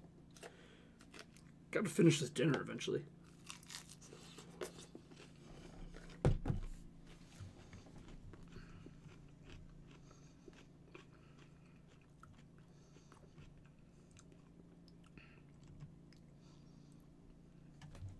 Unless DLC is still being made for a game 5 years down the road, DLC shouldn't cost more than the game's original full price. And that 5 years is entirely arbitrary for me, from a random number. Yeah. I figured you just kind of pulled out a random number. Waiting for fighting games to move less behind paywalls. Wouldn't that suck, Greasy Controller Gaming, if they start microtransactioning movesets? Oh, you want that up B in Smash? Yeah, that's 99 cents for this character. God, that would suck. I might be bitching about it, but like, here's the thing. As much as I bitch about the DLC, I know it can get worse. I don't want it to get worse, which is why I'm making a big hullabaloo about it now. Because I feel like this conversation is important, and we don't want it to get worse. And that's the thing. I don't want it to be any worse than what it already is. But if we just keep accepting it the way it is now, that's going to tell Nintendo, oh, they love it the way it is now. What else can we do to get more money out of them? A win-win is milking your consumers without your consumers realizing it, and then the consumers just keep paying anyways. So now the consumers are happy, and you're making a shitload of money off them. That's the ideal formula for any company. EA was getting away with it for a while, too. As much as people bitched about FIFA Ultimate Team always was based on loot boxes. Always. So you would just either not play it or you would play it. There really wasn't a lot of, I hate this, but whatever. This didn't exist before, so it doesn't matter. It's a new addition to the game that didn't exist before and is strictly for loot boxes. So what happened is that people either liked it or they didn't like it. So they either played it or they didn't play it. And the people that played it, to this day, that play Ultimate Team, don't bitch about the money. They're happy. They are happy with the money they're spending. That's what EA has, a relationship with their prime customers. I don't want us to become like that for Nintendo, where no matter what they do, we just get happy with it. Oh my god, thank you so much. Oh my gosh, you gave me a playable Groose. It didn't matter if I had to spend $7.99 and then pay $1 each for all of his movesets. I'm just so happy to have him. Thank you, Nintendo. I don't want us to get to that point. Don't know that we ever would get to that point. Or get to the point where it's like, yeah, we're adding 20 new characters, but now you need to open this chest, and we randomly pick one out of a bag for you, and if we pick one you already have, we just give you some in-game currency to use in some other mode. Like, I don't want it to get to that point. And this is the shit that happens right before that kind of thing happens. I am very curious to see how they handle it in Smash for Switch. Because Smash on Switch is clearly going to have post-game DLC. It's going to be there. It was too successful not to do it again. So the question is, do they do it the exact same way, which I still think is overpriced, or do they do it even worse? We'll find out, won't we? Just like we'll find out when Animal Crossing eventually comes to Switch. Is that going to have fortune cookies in it? All the arguments I hear right now is, oh, the loot boxes are only on mobile games. Yeah, what happens when they come to console games? Oh, it's just Animal Crossing. You don't have to get them. Of course you don't have to get them. That argument was just used in this chat. Well, you don't. It's optional. I'm like, of course it's fucking optional. They can't force you to spend money, right? The key thing is to make you realize you don't understand how much money you're spending. How many people, like if you're out there and you bought all those individual Smash like contents as they released, do any of you even realize how much money you had spent altogether? That's the difference between microtransactions to me and like a giant DLC pack is microtransactions. You do all these tiny purchases here and there, and you never really realize how much money you've actually spent. Because all you think about is, oh, I only paid $5 for this or $1 for this. Well, before you know it, you did that 30 times and you dropped $70. But you have no idea because all the transactions were so small, you didn't pay attention. You didn't consciously add it up as you went. And that's my problem with that method of delivery for content. It's a great way to maximize profits because the transactions are so small, you're not thinking about how much it's cumulatively costing you to buy all that stuff. It's never crossing your mind.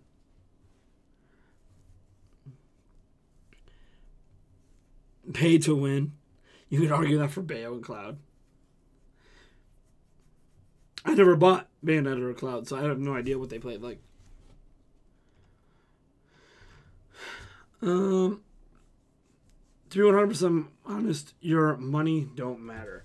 It's the stupid rich kids plus teens that make loot boxes a thing. People spending $10K on loot boxes. So, you're talking about the whales, right? The white whales that spend a lot of money. Those usually aren't kids, by the way. I want to make it very clear.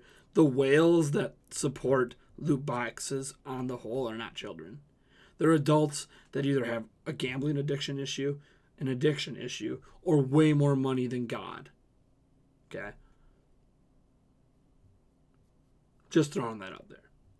The rich kids and the teens, they make a minuscule amount of that money. Yeah, you always hear the one story where, oh, the teen got a hold of the mother's phone. What you don't hear is that, or a hold of the mother's credit card. What you don't hear is that the mother got fully refunded all of the money. So the company never actually got to keep the money. You don't hear that part of the story. You only hear, teen did this. Teen can't do that because teen doesn't have that fucking money.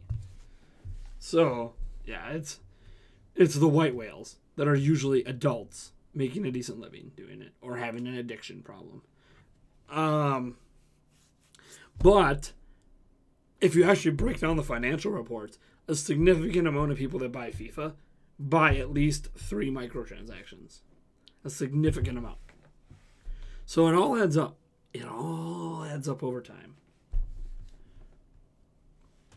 True Dog X, I'm going to download Ukulele tonight. I appreciate your opinion and thoughts on it. When I asked about it the other day, decided to play it. Hey man, hope you enjoy it. I actually play it a lot with my son, my 4-year-old son. He likes it a lot. He likes it more than Odyssey, believe it or not. That surprised me. Because I thought he'd like my Odyssey more. But my 7-year-old daughter likes Odyssey better than Ukulele. My 4-year-old son likes Ukulele better than Odyssey. Is it an age thing? Boy-girl thing? I have no idea. But we have a lot of fun playing Ukulele. To get quote-unquote together. Passing the controller back and forth.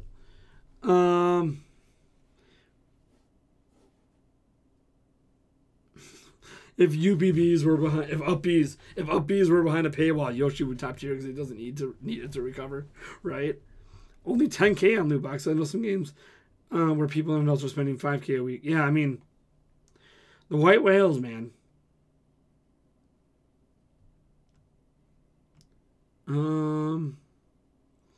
He wants Groose as a playable character. Dude, I want Tingle as a playable character. I want Groose as a playable character. Groose Land needs to happen. Tingle, Kula Limpa, teabagging people in Smash needs to happen. Oh, $1.25 from Edward Norton. Cheers, man.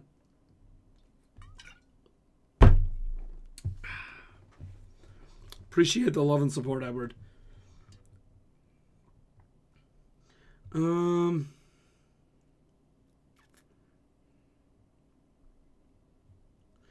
Justin Caldero. Honestly, I probably won't get Fortnite if it comes to Switch.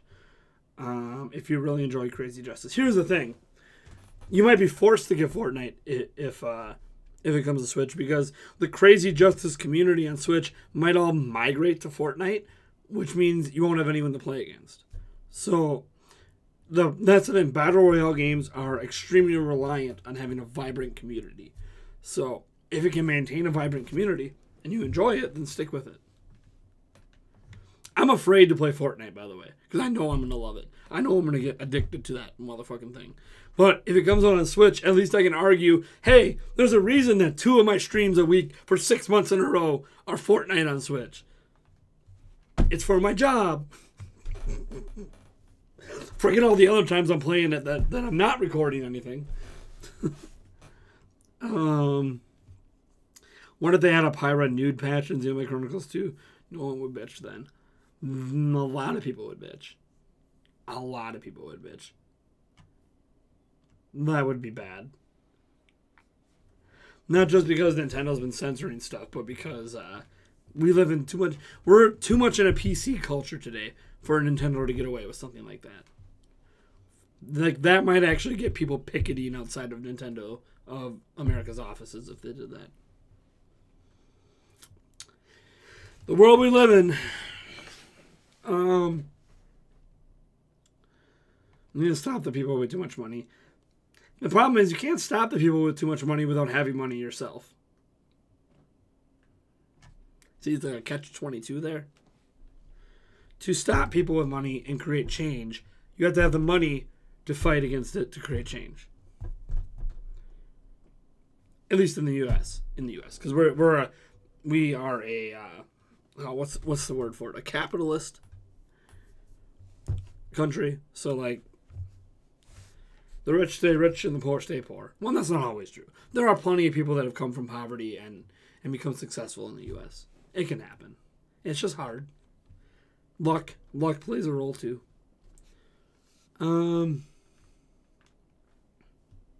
I know games with 50Ks and you make it top 100, of course.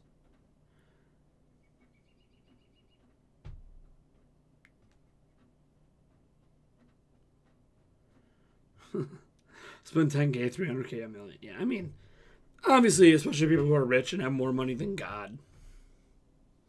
You know, they're going to do what they do. What do they care? I mean, here's the thing. If I was rich, let's say I am Bill Gates, right? I have so much money coming in daily. I can't even, like, imagine it. You think I would care about how much money it costs for a loot box at that point? You think I care about, oh shit, I dropped 10 million on loot boxes yesterday. Why does it matter? I have another 80 billion coming in today. And that's the thing, like, when you're rich and you don't have to be concerned about money, you don't really think about it. Like, of course it doesn't bother you because money is an abstract thing to you. It doesn't matter. When you have so much money like that, you will never understand the plights of people who don't, because you have the luxury of never needing to worry about money no matter what financial decisions you make when you're that rich. I'm not saying that rich can't go bankrupt, lose all their money, and become poor. But when you're as rich as someone like Bill Gates, you ain't got to worry about shit. You did your time. You worked hard. You got your money, and now you're fucking set for life. Do anything you want, including spending $10 million a day on Fortnite. Let me see. Scrolling down. Bought FIFA 18 for Switch, played 145 hours, 0 microtransactions. That's the thing. That's just it, right? FIFA, Madden, these games have microtransactions built in. But what I like about like NBA 2K even, what I like about what they did with microtransactions is they don't bleed it into the whole game. They keep it centralized into modes that are built around microtransactions.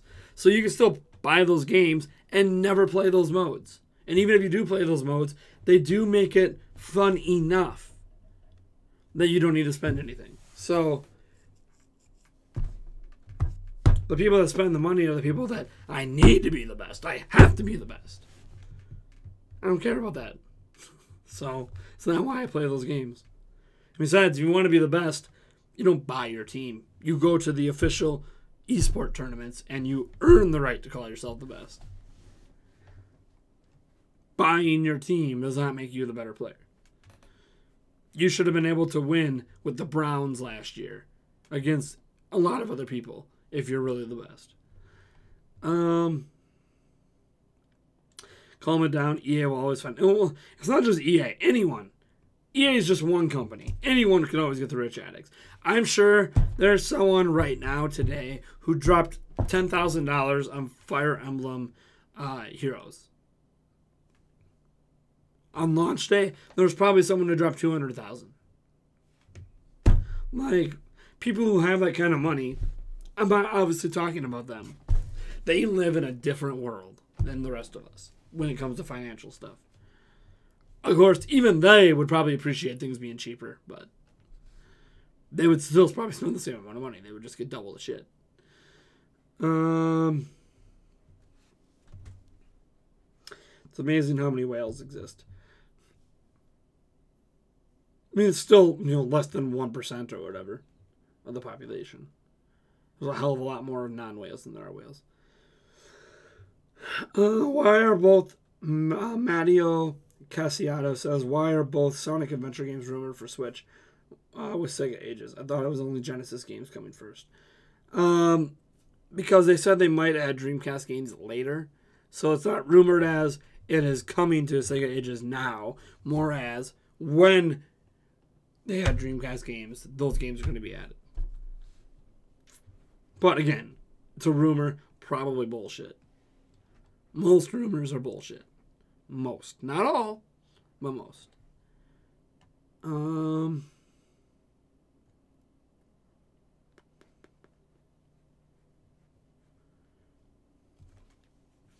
Let's see here. I had a friend whose brother regularly dropped $400 to $500 on Madden every paycheck. Why? I mean, it's a personal choice, right? They obviously felt like it was worth it to them. To me, it's not worth it buying those Ultimate Team card packs and stuff. No thanks. Prime giving FIFA a pass, fanboy. I don't even like FIFA. And I'm not giving it a pass. What I was saying is that it's optional. Remember the argument I made earlier when I said everything's always optional? I was saying it's possible to buy FIFA and Madden without ever spending anything extra. And it is. And I know, because I buy Madden, that has loot boxes in it. And I don't ever spend money on it. That, to me, that's how you fight back, is if you don't like this stuff, it doesn't mean you shouldn't buy the games. Don't buy the microtransactions in the games. Don't buy the loot boxes in the games. Don't spend any money past what you paid for at the store. I got Smash for Wii U and 3DS. I didn't like how they were handling the DLC, how they were charging people, so I didn't buy any of it. Still thoroughly enjoyed the game. As long as it doesn't affect my entertainment of the game, I'll buy it. Oh yeah, EA makes, I think they make almost more money on microtransactions than they do, no, more money on digital revenue, not just microtransactions, digital revenue than they do anything else right now. Talking about Monster Hunter Generations Ultimate. So that was the video I was trying to make before this live stream that didn't happen because I couldn't keep myself gathered together to get a coherent recording in. Yeah, I'm excited that it's coming west. Monster Hunter Generations Ultimate. It's been out in Japan for a little bit. You can go download the demo off the Japan eShop. Runs at 1080p, 30 FPS. It's got some weird frame pacing issues. Or 720p 30 FPS on handheld. One thing I really like about it is they let you port your game save over from 3DS. It is what I wish all these Wii U games or all of these 3DS games coming to Switch would do. I wish for Hyrule Warriors Definitive Edition that you could port your save file over from Wii U or 3DS or both. But you can't. But you can for Monster Hunter Generations Ultimate. So pretty excited it's coming. I'm not the biggest Monster Hunter fan. I have played a lot of it before. I was more interested in Monster Hunter Worlds, which obviously isn't, coming to Switch, but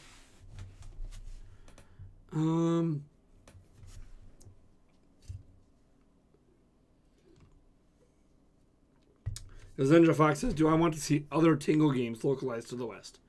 Yes. How about Rosie Ruby Land come out in the United States? It didn't come out outside of Europe. Yeah, I want all three of them. The Tingle game trilogy is very good. But none of you guys have probably played it. Because only one was localized to English and only released in Europe. The other two never came this way. I think you would have a greater appreciation for Tingle if you guys experience those games. Let's see here.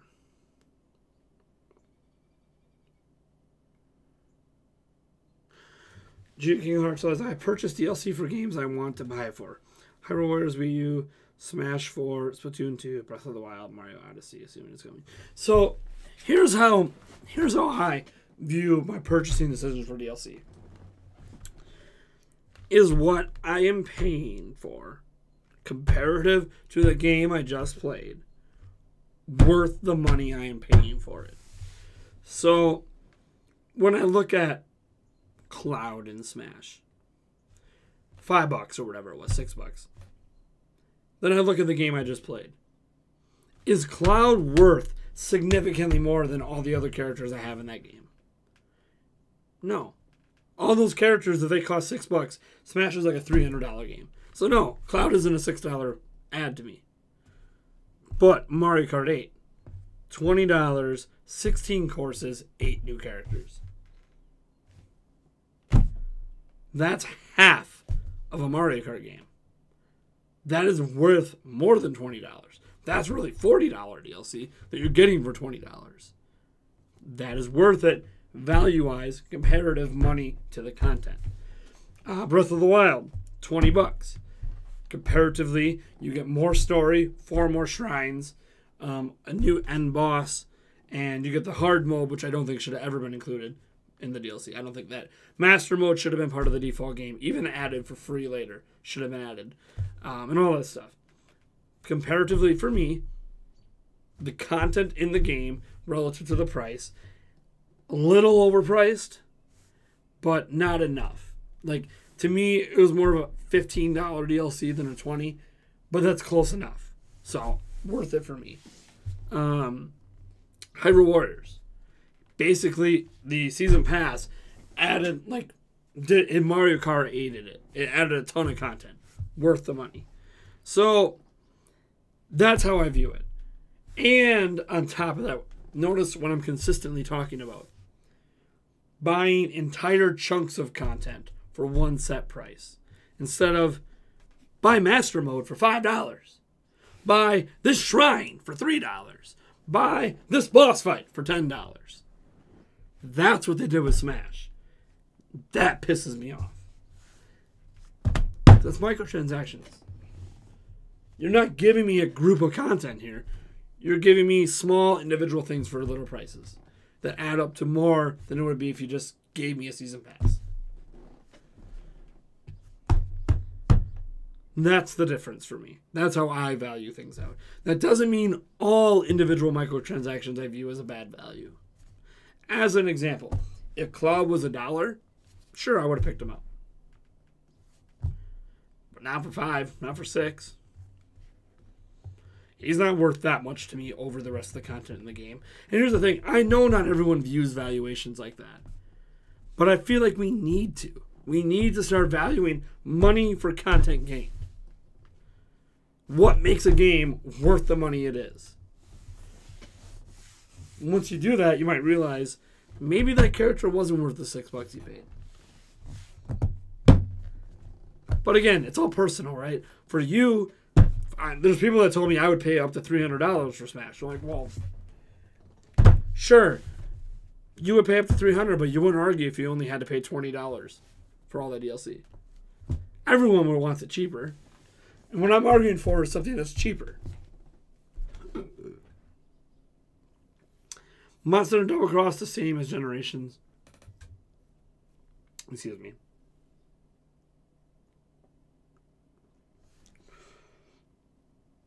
I don't think they're the same game, are they? I don't remember. I could be wrong. I honestly don't remember. There's so many Monster Hunter games on 3DS. Splatoon 2 is the only game that does DLC run. Well, Splatoon 2 is an expansion pack, basically. They call it literally an expansion pass. But that to me is like the Mario Kart 8 DLC. Now, as Geo King Heart said, you assume all season passes are fair pricing. No, I do not. Don't put words in my mouth. I never said all season passes are fair pricing. I gave examples of season passes I felt were fairly priced. But all season passes aren't fairly priced. I'll give you an example. Fire Emblem Echoes season pass, $44.99. More than the cost of the game. No. You get like 1/16th, 1/30th of the content for $45. Fuck no. Terrible. So no, not all season passes are made the same. I was giving you examples of season passes I like and what Nintendo should model their DLC after. There's plenty of examples of the bad shit. I was giving examples of where I want Nintendo to go with it.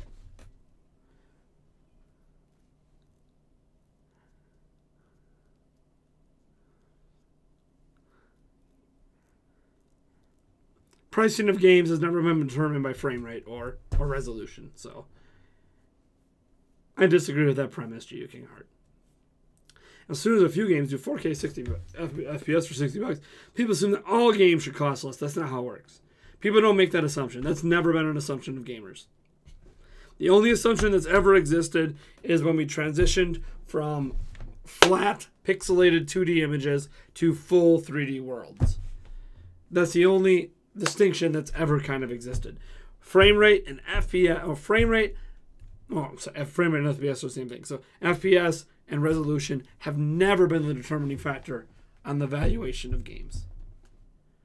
What they are is a determining factor on performance and presentation, but not necessarily inherently a valuation on, because we've had 4K 60 FPS games on PC for 5 years. But that doesn't mean those games are worth more than the 1080p games. Because now you're taking the quality of the game out of the equation. So, yeah, no, that's never been a determining factor for anyone. I'm watching to anyone. There's some people that's all they care about. Those are people that don't actually like games, though. Those are people that are tech heads that just care about bleeding performance. They don't actually care if the game's good.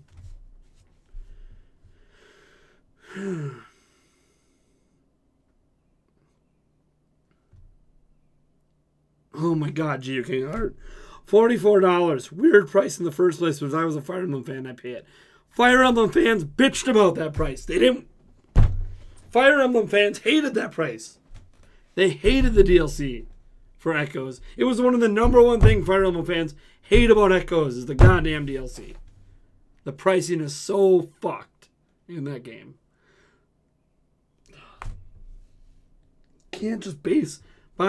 You can't base buying DLC on if you like the game. You need to look at the value you're getting for your money. What you're telling me, Geo King of Heart, is if you like a game, it doesn't matter what it costs, I'm buying it. That's a terrible way to look at things as a consumer. That is Nintendo and other companies grabbing you hook, line, and sinker. They want all of their customers to be like you. Oh, you like Mario Odyssey? Well, our next one's going to cost $150, and you're going to pay it because you like Mario. Don't be that kind of consumer, man. Don't support terrible business practices. What they did in Echoes is an example of Nintendo being at their absolute worst. Echoes is the worst type of DLC you can do. The absolute worst. Beyond loot boxes, of course. Pay-to-win loot boxes, specifically.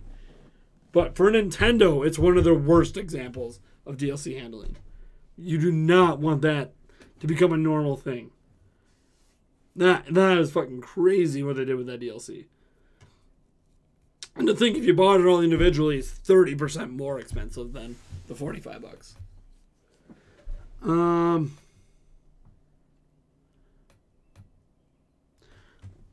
Fire Soul gets it. He says, I view if the game is $60 and the DLC is $20, the DLC should have 1/3 of the amount of content the base game does. Bingo! Ding, ding, ding. That's how you do it. If you bought Breath of the Wild for $60 and you feel like the DLC wasn't worth it for the price, I understand that. Because the DLC wasn't 1/3 of Breath of the Wild. It wasn't.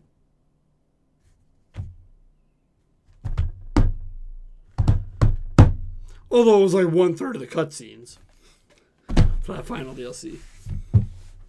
Although then Master Mode, maybe that was why they made Master Mode part of the DLC, since it makes you replay the whole game and it adds all the new enemies and stuff. So whatever.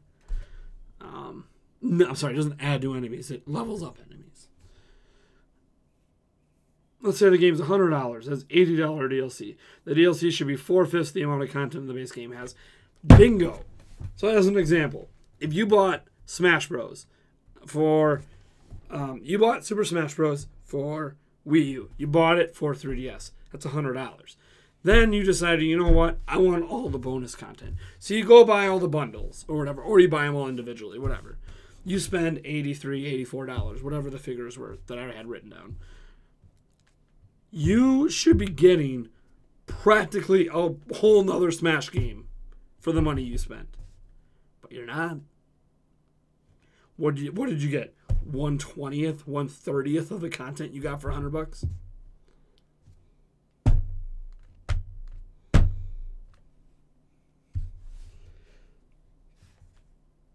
But it's Smash Bros. It's a small amount of money, so who cares? That's how microtransactions work. They make you not care because it's just a little bit of money here, a little bit of money there, and you're not thinking about how much that's adding up to in your head. You're not realizing how ripped off you actually are getting comparative to how much is in the game already. And it's okay. You don't have to care, of course. Whether or not you care about that is totally up to you. It's your money. Spend it how you want. But what I'm arguing for is better comparative pricing and not nickel and diming it, combining it together into a season pass.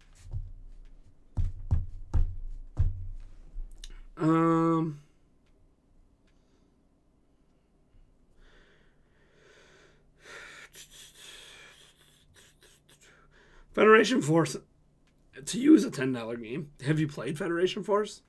It's really good. Like, Federation Force is really good. Is that a controversial thing to say, that Federation Force is actually a really good game? Because it is. It's my money. Why do you tell me what I should spend my money on? You can spend your money on whatever you want. It's your money. I don't tell you what to spend it on.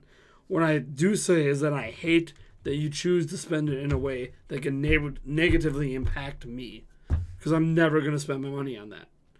If the Fire Emblem DLC was like $10 for everything, that's pretty much what it's worth, is $10. I would have bought it. But because enough people buy it at $45, it means me as a consumer is never going to buy that. You supporting these pay models is just part of a group of other people supporting it. That makes it so the people that aren't comfortable paying that kind of money for it are never going to buy it.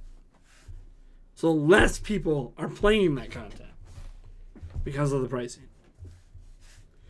And my argument is, it helps you too. It's your money, but wouldn't you like to pay even less? There's no reason not to support what I'm saying in terms of, well, yeah, I'd like to pay less. Well, what I'm suggesting helps us get there. Small sacrifices now. Basically, I'm arguing for the long game. I'm not arguing for today. Nothing's going to change today. I'm arguing for 10 years from now. I'm talking about changing the way things work in 2030. Not changing the way things work today. Leading us to a better tomorrow. Small sacrifices now for a larger gain later. Because we can only speak with our wallets. It's the only thing Nintendo cares about. It's the money. It's all they care about. It's the only thing they care about. So the more people that speak with their money and say it's okay, the worse and worse and worse it's going to get. Because that's what happened with EA. People spoke with their wallets, and guess what? Look where EA is today.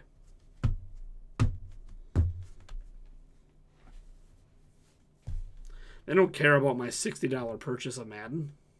They care that enough people play Ultimate Team and spend money. If you're one of those people doing it, you're the one that made EA the way it is today.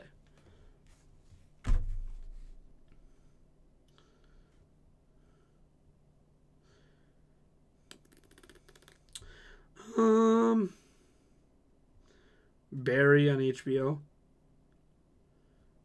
Is that a good show, Zach? Or is that a movie? That name sounds familiar, and I'm not talking about, obviously, a certain other show. I'm talking about on HBO, because I have HBO. For now, I have HBO. I pay like $5 a month.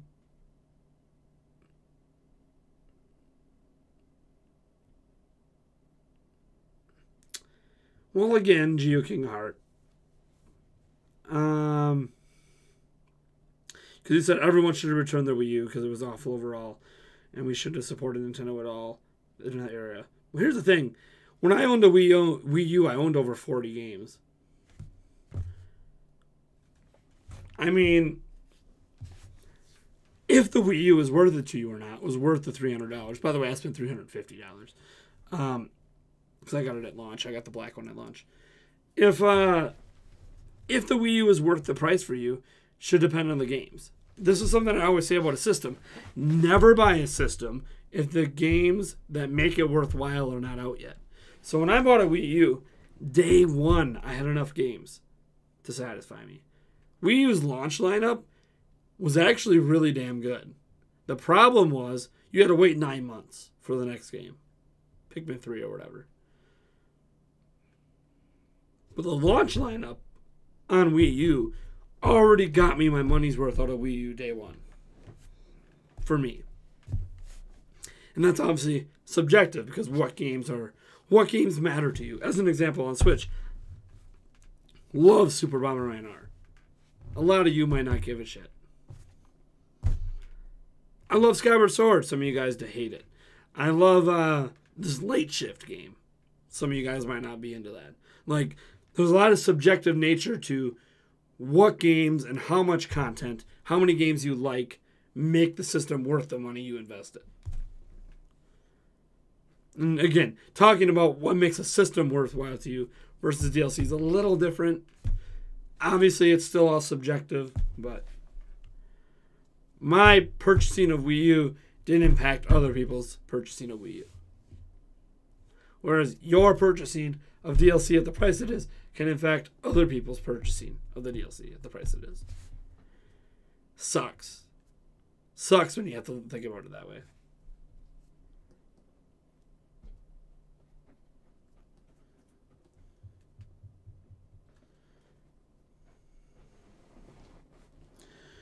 Yeah, Fire Soul, I'm with you. I haven't bought a single piece of DLC for Smash. And the reason that I say, because I mentioned in a comment, I haven't bought any, but, we'll see how long I can hold out. Hold out means if they release a piece of, like a character that I, like Groose, that I really, really, really, really want, it's going to be even harder to resist than ever, the urge to be like, it's just $5. But I know in the back of my head, it's not just $5. There's more involved in this than that. It's supporting the notion that this kind of microtransaction shit's okay. And I don't want Nintendo to go to that. I mean, EA is almost different at this point. EA is so lost in this shit that it doesn't matter if you buy it or not. They're not changing. Whereas, I don't think Nintendo's a lost cause yet. I think Nintendo can still come back from where they're at right now. Because they don't do it on every game. Right? They're not doing this on every game, which means they're not completely gone. So there's still hope. Once all hope is lost, then whatever. I won't feel guilty about buying a Smash character. But I don't think all hope is lost. I think there's still time to turn the ship and make Nintendo do more Season Pass, Mario Kart 8 stuff, less Smash Bros. And Fire Emblem piecemealing, microtransaction, little pieces of content, small transactions here and there. But we'll see. Dang, you're out of popcorn. I'm not out of my salad yet. I really should finish this. The lettuce is getting kind of limp, not as crispy anymore.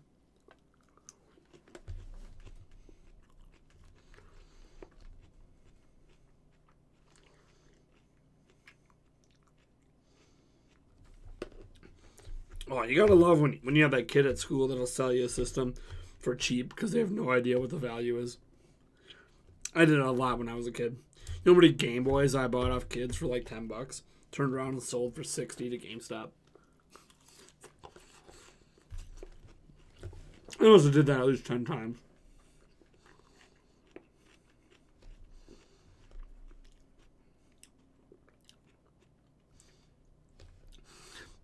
Alright, Fire, so I'll read that out. This is a great opportunity for a mod to tell everyone here to go try out Celeste! $20, and it's considered the best 2D platformer of all time. I'm going to keep standing by Tropical Freeze. I'm refusing to play Celeste because I almost don't want it to be better. I'm sure it is. But, of course, better, again, is always subjective, right? The type of platforming it is. Do I like that better than the type of platforming? It was like Donkey Kong's a different type of platformer than Celeste. And they're both different types of platformer than Mario. So, you know, it's also about if you enjoy that kind of platforming.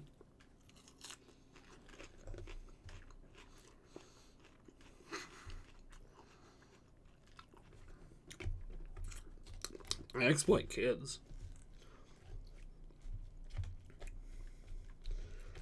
I don't know how I exploit kids. But sure.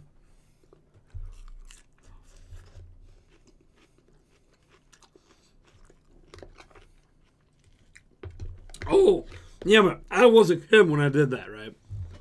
So, I exploit kids. I was a kid myself.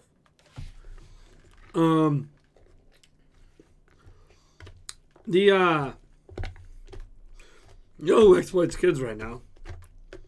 Jake Paul. Did you guys hear that shit that he did? He told his audience to go to school and do the chalkboard challenge, which was to write the URL to his merch store on the chalkboard and take like a selfie with it and post it on social media. And a bunch of kids got like suspended in detention for it. And he just like laughed about it when the kids told him.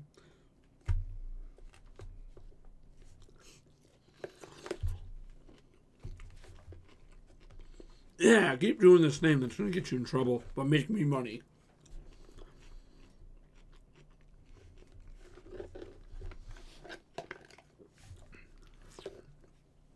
Edward Norton, I am eating a salad. This is something you guys have never seen me eat ever. This is the first time I've ate a salad in probably like 3 years.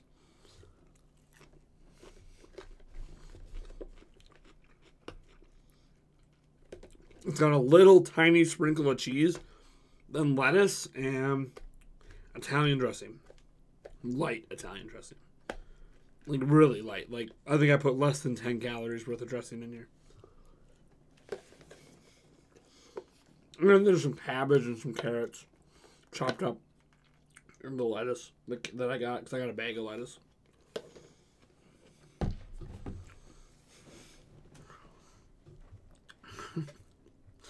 Yeah, guys, you know what you should do? don't do this, by the way. You should go to your schools, go on the chalkboards, and write down my YouTube URL. YouTube.com/C/Nintendo Prime YT. Take a selfie with it, and I will print off your selfie and burn it in my fire and call you an idiot. Seriously. One of the dumbest things.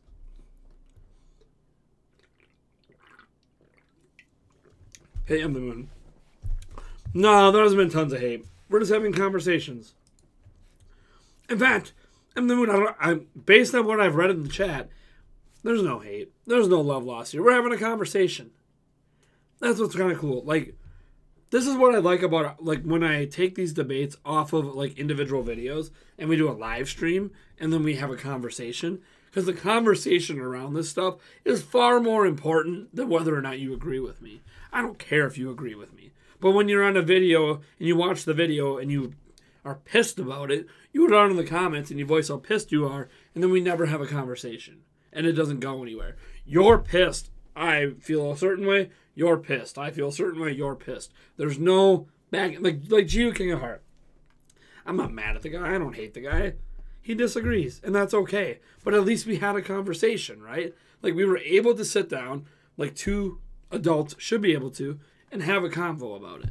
And like tomorrow, I'm having the same debate all over again with OJ. And OJ and I are two adults. We're going to get heated. We're going to raise our voices. We're going to make our points. We're going to argue them vehemently. But at the end of the day, we're two adults, and we'll be thankful we even had the conversation. Because OJ's awesome. We don't have to agree. I think conversations and these kind of conversations, these kind of debates are healthy. Because at least, even if you end up not agreeing at the end, you end up understanding each side's reasons better. And that can create a higher level of respect. I have more respect for GU King of Hearts, as an example, way of thinking, than I did before this live stream. Doesn't mean I agree, but I understand. Sorry, excuse me. I understand it more. And the same with everyone else that I debated with. Ultimate Keymaster, as an example. Ultimate Keymaster doesn't even fundamentally disagree with me. Ultimate Keymaster has issues with what I call microtransactions, what I call DLC. He takes issues with that, but he agrees with the general premise. But I also understand where he's coming from on his disagreements. But that's what happens when you can have conversations instead of just everyone throwing shit at a wall and seeing what sticks. You're going to get on Prime Comments one of these days? Probably. Yeah, Prime Comments has been gone for a while. Probably won't come out this weekend either because you guys hear my voice. I'm probably going to take the weekend off for making videos.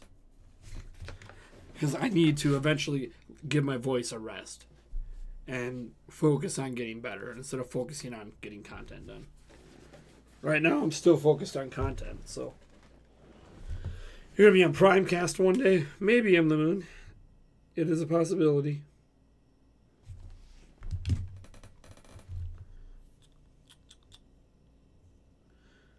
Yeah, I didn't tell people to dislike Prime's video. Even if you did, there would be no hard feelings. People say a lot of things in the heat of a disagreement. You know, like when me and my fiance like disagree on something and it turns into a little bit of an argument, we still love each other at the end. It's all good. You know, sometimes some hateful, meanful things will come out just because you're frustrated. But like sometimes you get so frustrated the other person doesn't understand your point of view. Like that happens all the time in relationships. Like I'll get really frustrated. She can't understand what I'm saying. And then she's equally frustrated that I can't understand what she's saying. So we're both just screaming at each other and calling each other an idiot or a dumbass or whatever. Or a fucker, whatever the case may be. When really the frustration is that we can't understand each other more so than actually being mad at each other. I mean, that's just the way life goes sometimes. Those kind of arguments don't even happen that often. Like me and her, maybe once or twice a year there'll be something like that, and it's over something stupid.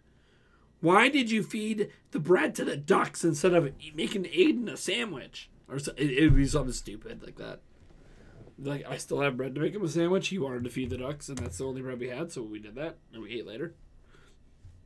It'll just be something stupid.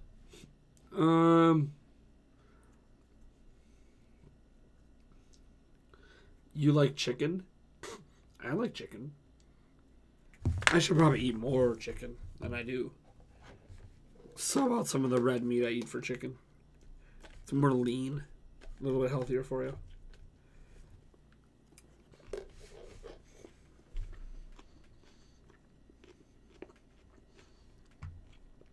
But yeah, tomorrow with OJ is going to be a blast.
Chicken salad, yeah.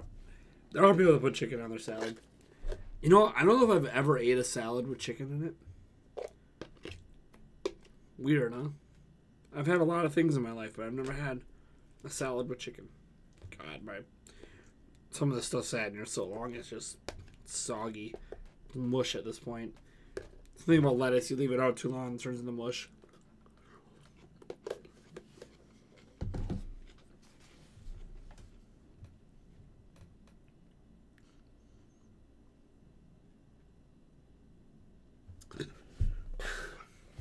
All right.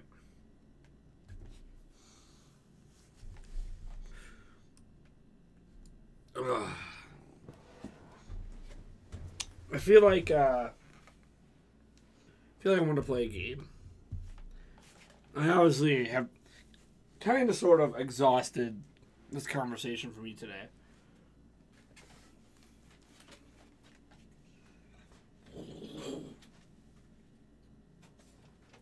Don't ask me why my Switch was on the floor. Did I tell you guys what happened? That earlier today, because, I'm sick, I fell asleep on the couch, and my kids broke into my office. They broke my microphone for my camera.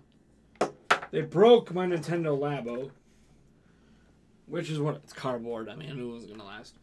And my Switch was in pieces all over my office. So, about to see if my Switch even turns on at this point.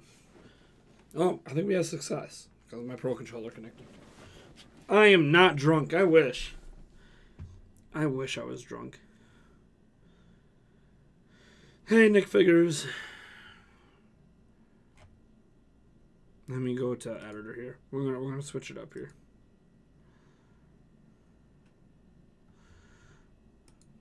Maybe we're going to switch it up.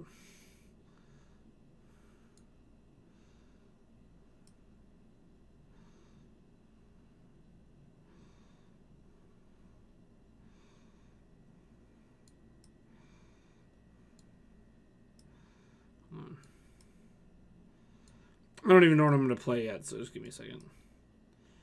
I'm having an issue here with some resizing on something.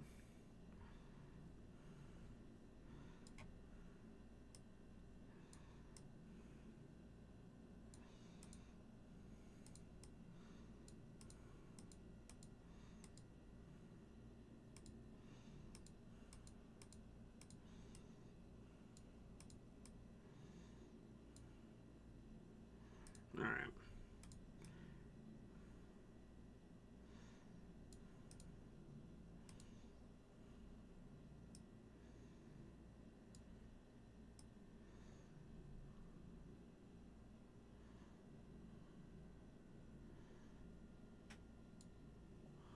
Why won't this resize the way I want it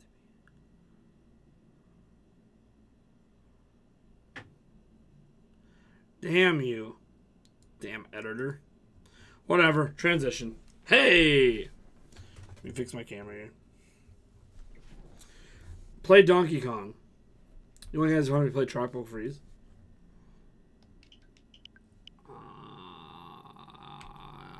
Labo. I think Tropical Freeze is in here. I can play some Tropical Freeze for a little bit. You know, I could play Rhyme. I haven't played Rhyme yet. I have Rhyme and I have not played it. But Tropical Freeze is probably a more popular viewer request. Because after all, we're talking about Donkey Kong and Tropical Freeze. If I can get the game out of here. Aha, there it is. Just have the right angle on it. Alright, let me change this up. Donkey Kong, Tropical Freeze. Put Toy-Con 1 away here for Nintendo Labo. Alright. Probably have to turn this down. Assume my TV's too loud. I could be wrong. Oh, great. My kids lost my TV remote, too. God damn it, kids.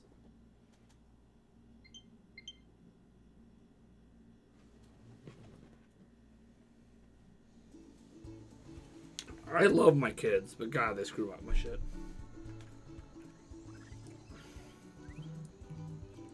Alright. Do I have, like, oatmeal? I love oatmeal.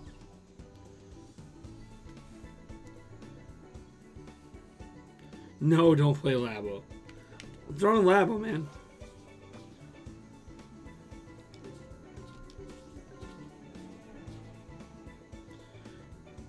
Play Smash for Cloud, jeez. Funky Mode is what I've been playing. Kids are gods of destruction in disguise. They really are. It's pretty bad.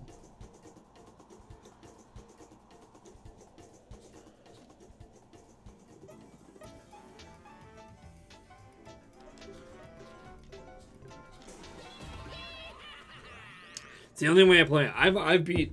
I've beaten this game twice on Wii U, so it's kind of fun playing it with Funky Kong after you've already done it before.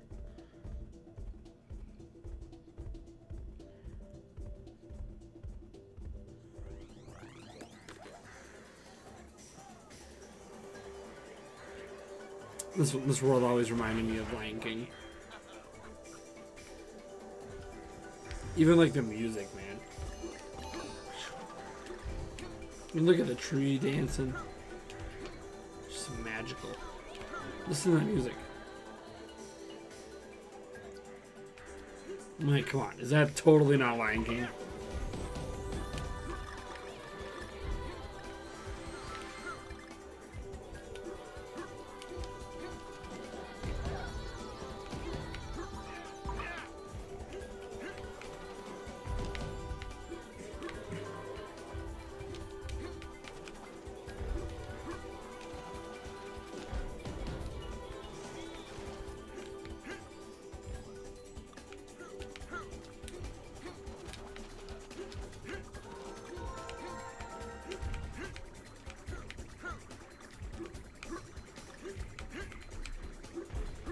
Fail.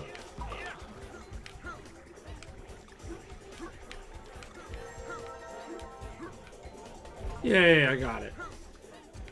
Country games are the best.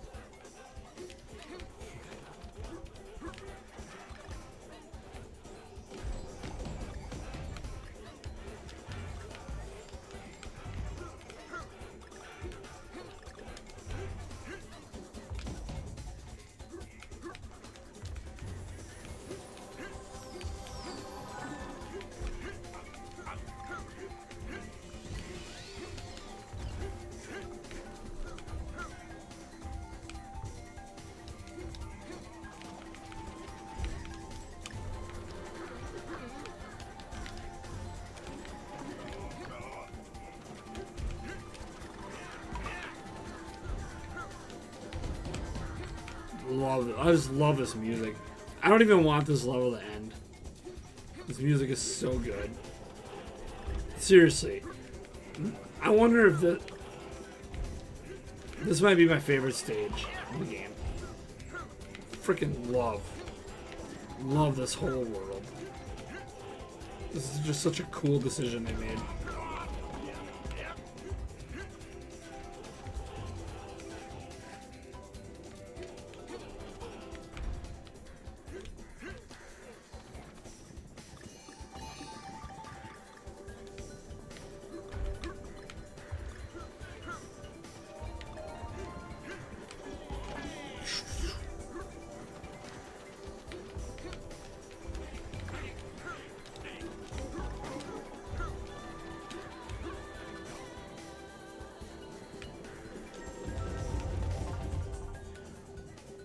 The second, I'm gonna buy Monster Hunter Generations Ultimate. Leave it unopened until I finish World. Nah, you do you, man.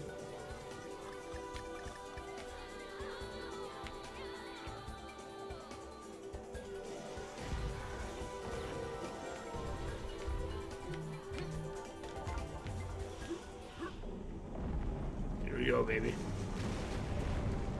Yes. I forgot what I'm supposed to do.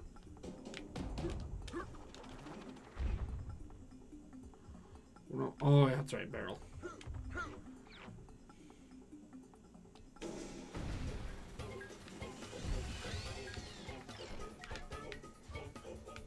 Do this way quick.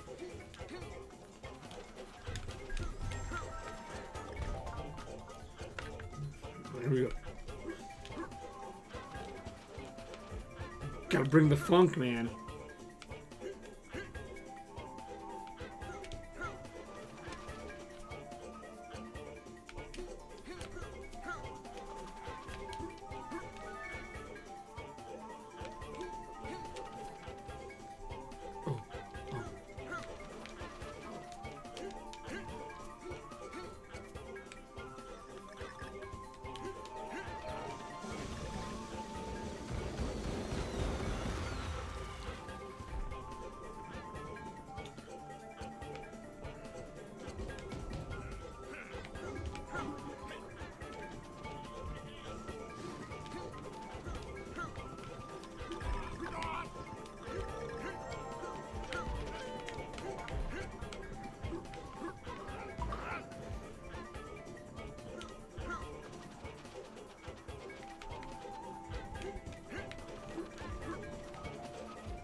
Boom, boom, boom, boom, boom.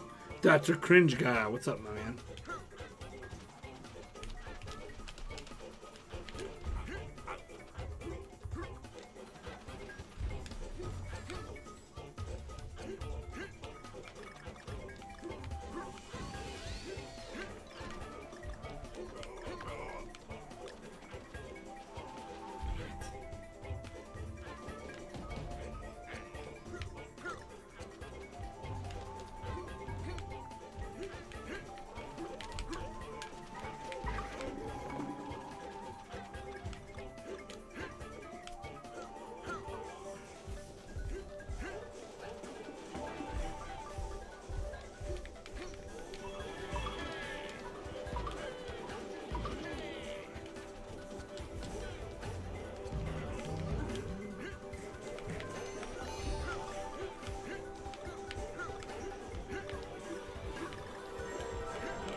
Yeah, baby.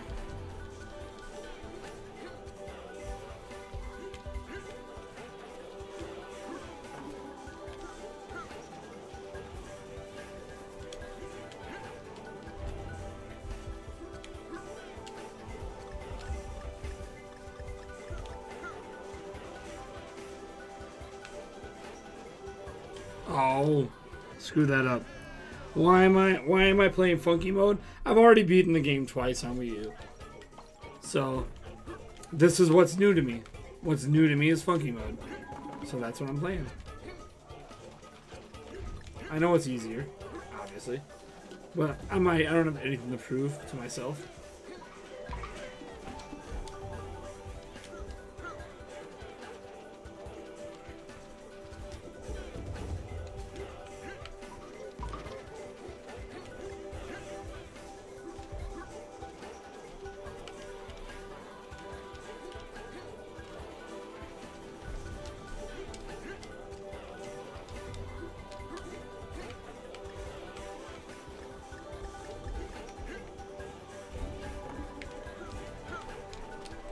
Oops, I forgot.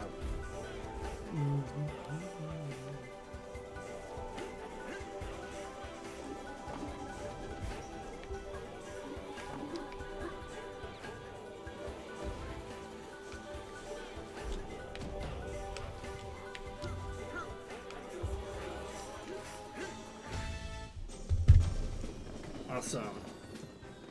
What's this about Nintendo being a... Well, watch my most recent video, David.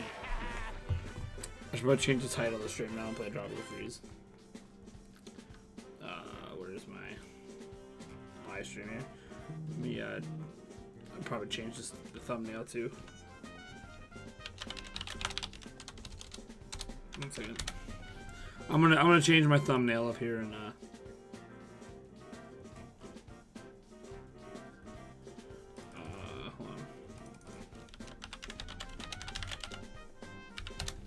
I'm gonna get a good image here.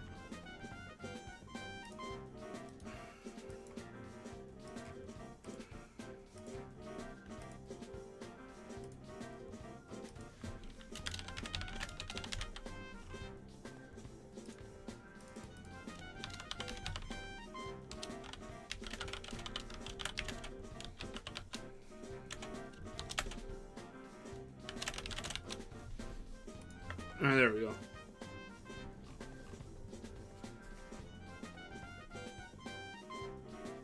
Alright.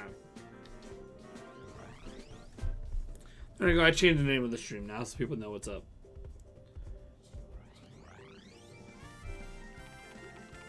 I have permission to ban anyone that spoils Infinity War. What happened? Someone spoiling stuff?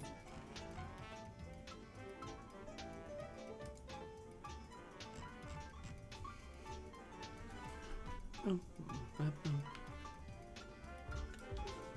I love that stage so much. Like, I don't think any other stage in the game I like as much. Thanos dies. Yep. There you go. You could argue that's a spoiler because it's not a spoiler.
Boom, boom, boom, boom.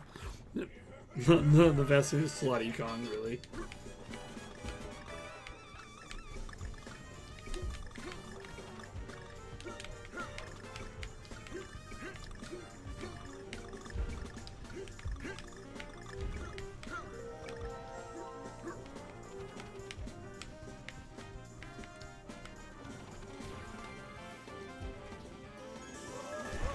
Yeah, baby.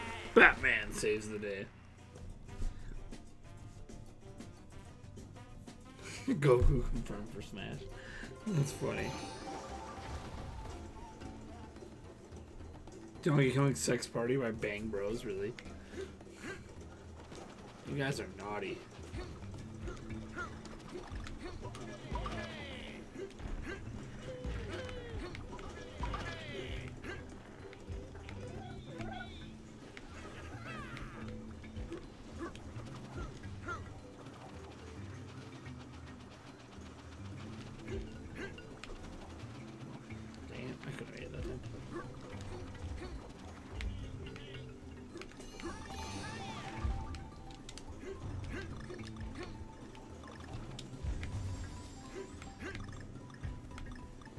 Bam.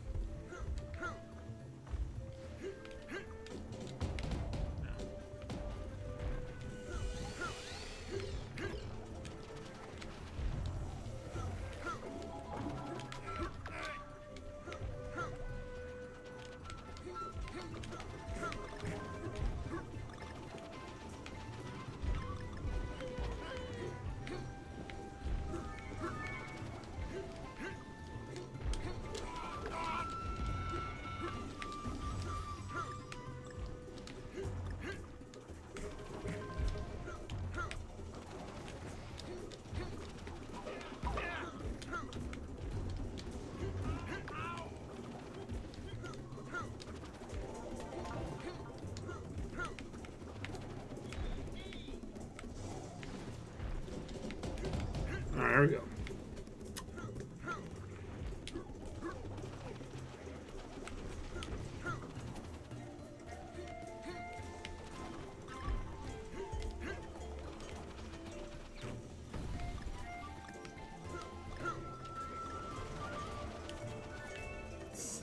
So cheese there. That would have been a total death before.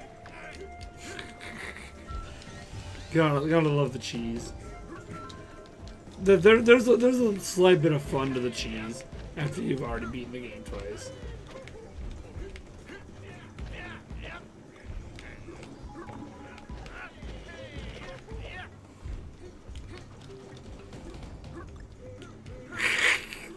Suicide.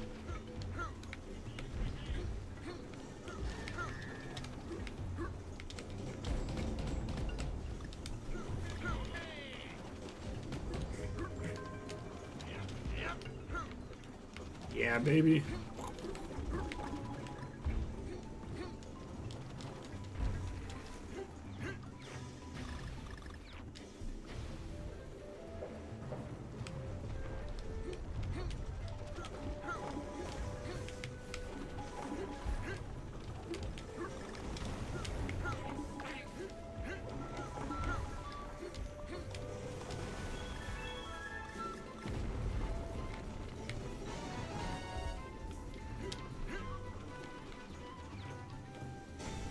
Yay! 5 hits and checkpoints of free hearts, man. Hope levels give you a mark of shame if you only beat them with funky. No, they don't give you a mark of shame.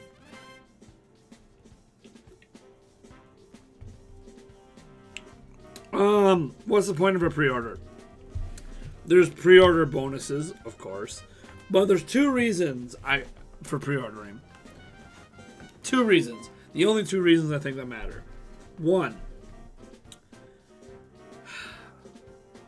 if you buy a game digitally and you pre-order, you can preload the game so you can literally play it at midnight when it launches. So that's one reason to pre-order, to be able to preload the game before it releases. 2, midnight launches for physical games. This doesn't happen for all of them, but some physical games get midnight launches. So you pre-order so you can get the game right away. Otherwise, you have to wait till the store opens at like 10 p.m. the next day. And discounts. Like some places give you discounts for pre-ordering as well. I guess there's 3 reasons. Never seen a physical game get sold out. Then you haven't bought God of War, have you? God of War got sold out on day 1 at stores. It's rare, though. It's really rare that happens. But it does every now and then. Xenoblade Chronicles, when it first came out on Wii, that got sold out. Day 1.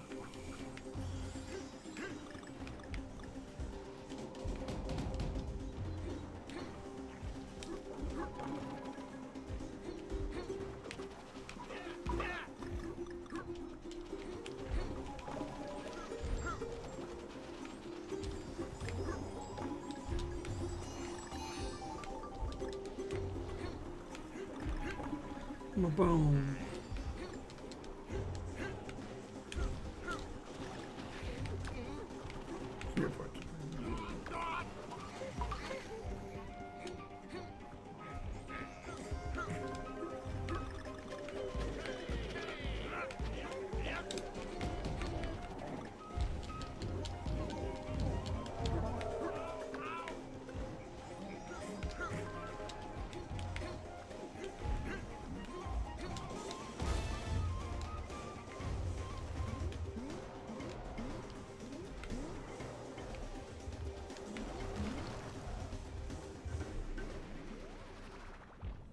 It was in stock where you live.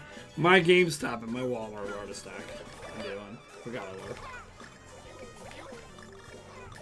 You know, obviously it's not true of every place. But I mean, that's not why I pre-order anyways.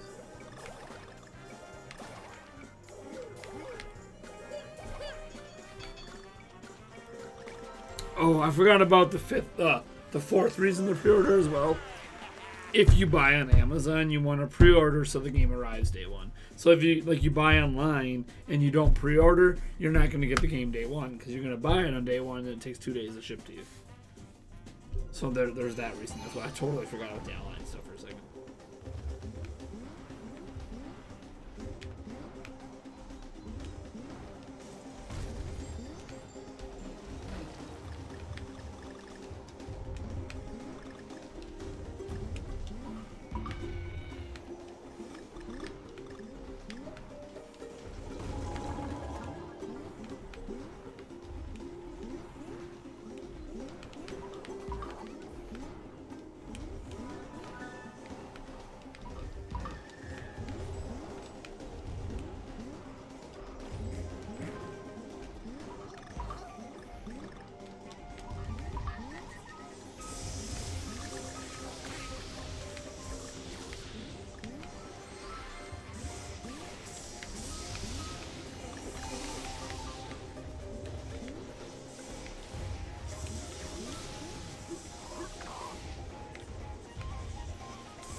Bam!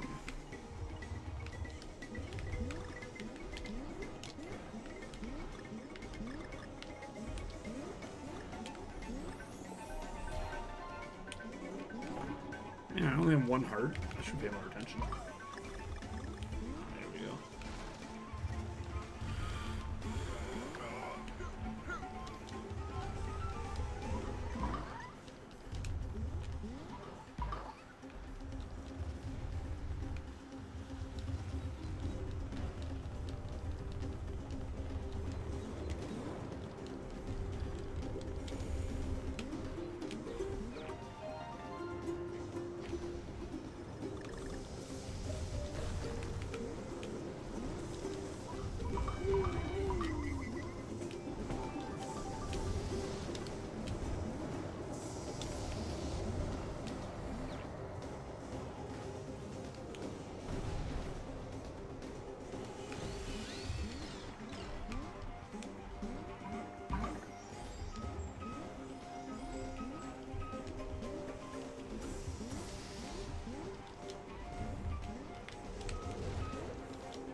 Oh, I missed the end.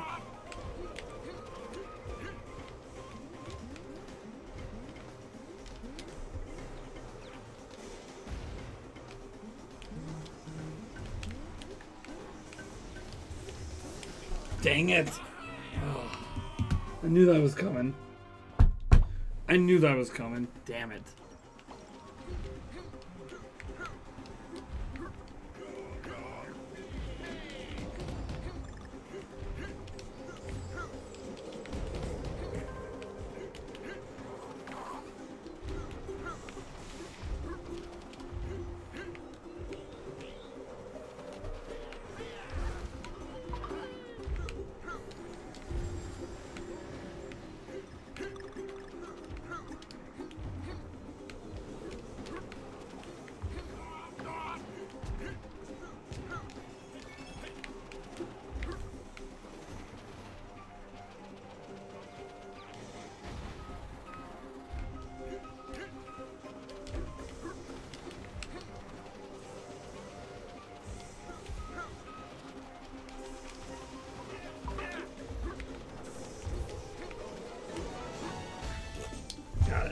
Mark Greenman, hey Nate, should I get Donkey Kong Tropical Feast?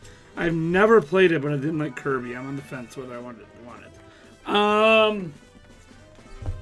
It's way better than Kirby. Like, Kirby's not even in the same stratosphere as Donkey Kong Tropical Freeze. So... I mean, did you play Country Returns? Have you ever played a Donkey Kong Country game? Is a better question. Because if you have, that should tell you. Because you missed the whole thing. Good luck. I don't know if anyone can summarize that stuff.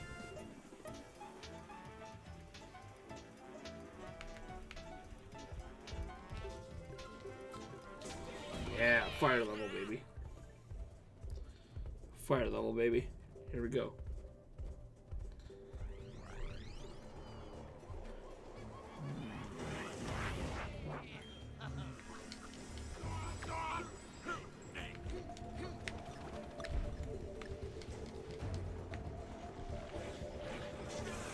Oh, dang it.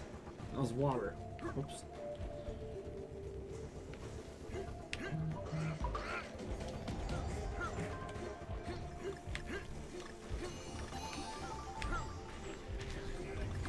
Dang it.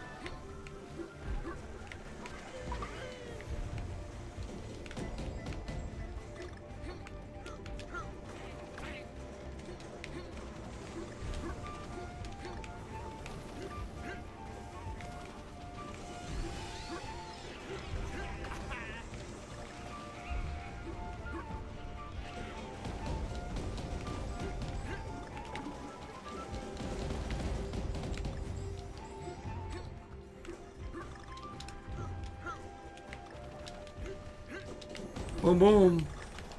Yes, here we go. Come on.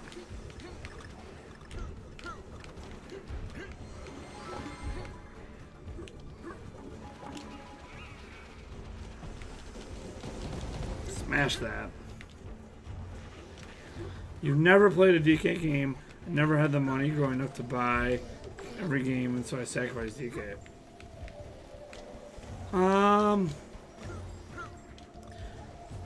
I mean, do you typically like platformers? Because Donkey Kong is a very difficult platformer. Don't get confused by how easy it looks here. This is funky mode, which is way easier than the base game.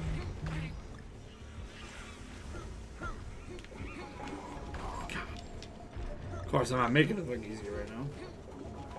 There it is. So I'm just getting hit by everything. I'm not even trying.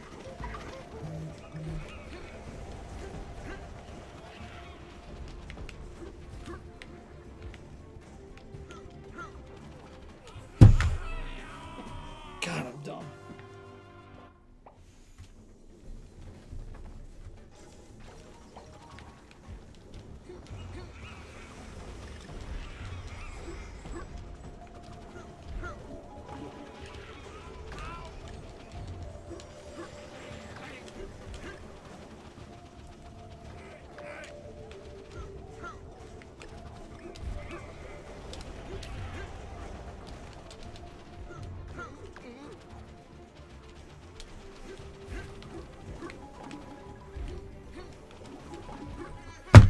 You gotta pay more attention. I don't know, dude. Ultima, I've gotten so used to just cheesing it that like I have like no skill right now playing. I'm just screwing this up so bad. I don't even get that.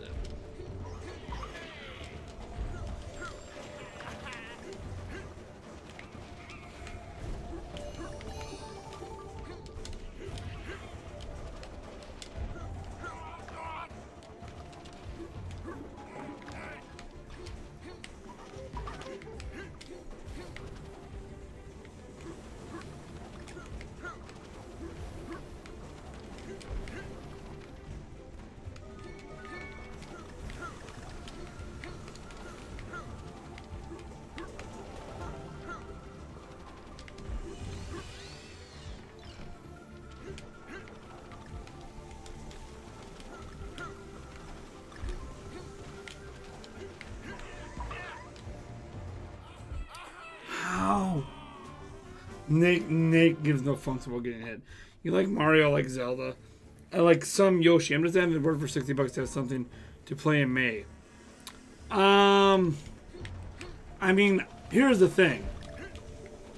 You're asking a guy who thinks that this is the best side-scrolling 2D platformer of all time. So, if you're asking me if the best side-scrolling 2D platformer of all time is worth $60, the answer is hell to the yeah. But again, I'm giving you my perspective on this.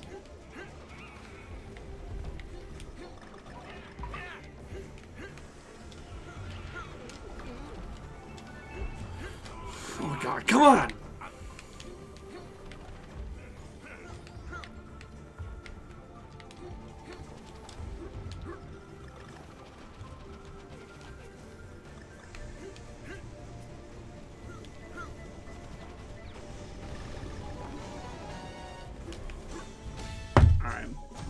So this is also Q and A. I was wondering, the games you plan on buying in 2018.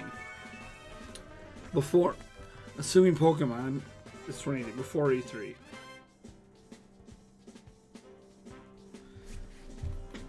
Before E3? I already bought them. Tropical Freeze and Labo. Those are the only games I was buying before E3. Well, I ended up picking up Rhyme too. But yeah, I don't plan to buy any more games until after E3.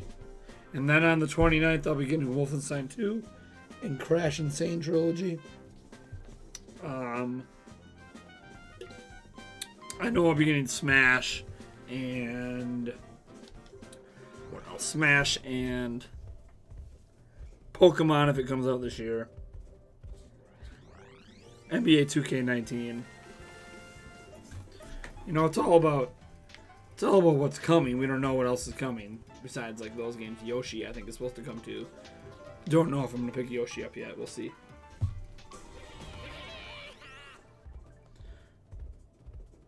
But yeah, like Italian Tropical Freeze to me is the best 2D the best 2D side-scrolling platformer of all time. So like, well worth $60 if you've never played. If you've never played. See, was it worth $60 for me for just funky mode? No.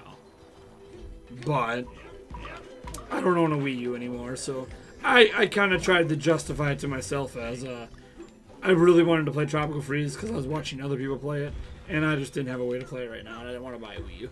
So it's my justification. A crappy justification. Oh, Fire Emblem. David Weed, if it looks good.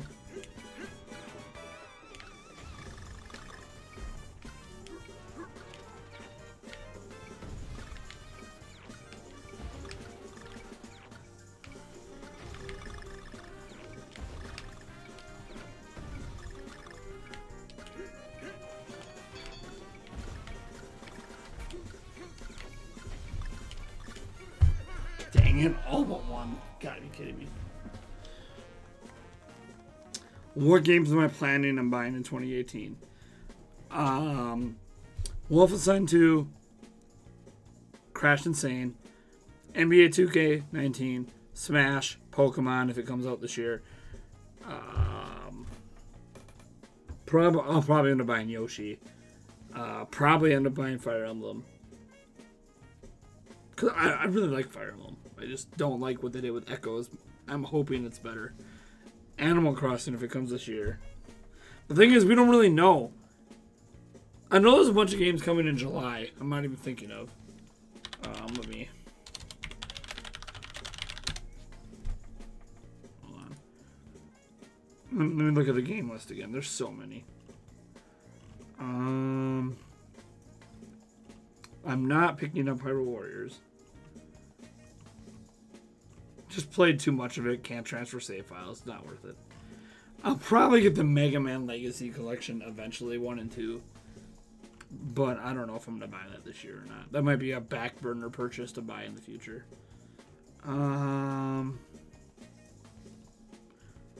Man 11, if that comes out this year, I'll buy it. Let's see. I'm scrolling down. I do not plan to get Sushi Striker. Mario Tennis Aces. Can't believe I forgot about that. Mario Tennis Aces, I'm grabbing. Wolfenstein 2, Crash Insane Trilogy, Octopath Traveler. Not getting Captain Toad because I've already beaten it. Oh, it has extra content. I don't know. Probably not gonna get it though. Let's see here. Don't plan to get Dark Souls right now.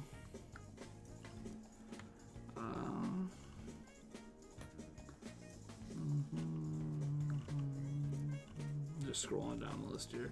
Yoshi. I'll probably end up getting Yoshi. Might get Travis Strikes Again. We'll see. I'll probably try it at E3. So that's quite a bit of games still this year. I'm gonna be playing a hell of a lot of Mario Tennis shortly after E3. That's gonna be fun.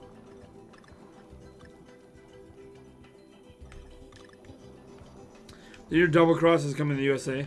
You mean Monster Hunter Generations, whatever it is.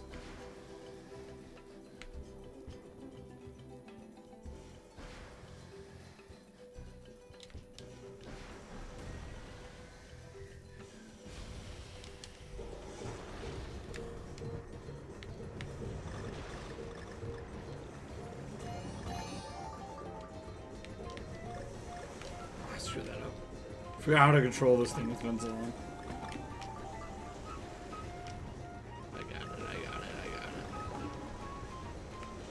Oops. Maybe I got it.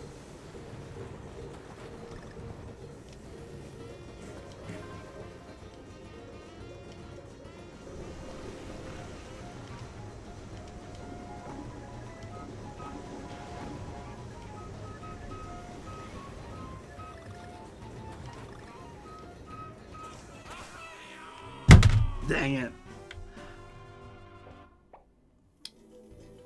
Why didn't I like Echoes? I liked it. Have my favorite character in the series.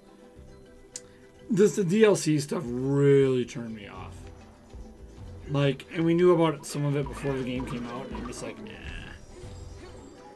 I mean, I was turned off by what they did in Awakening, to be completely fair.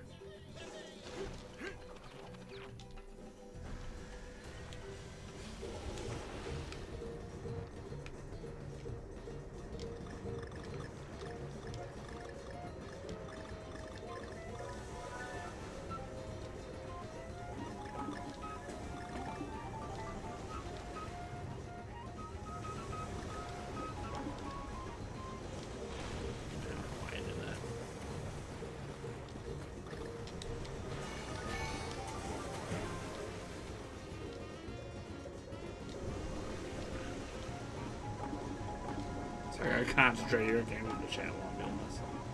Die.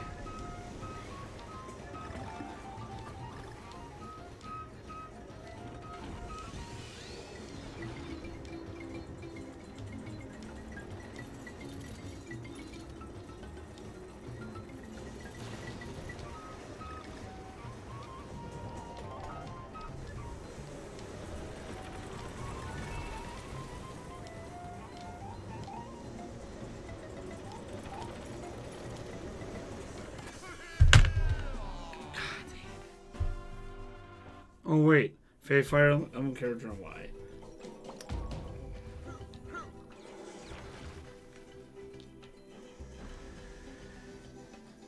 Favorite Fire Emblem character why? Probably Marth.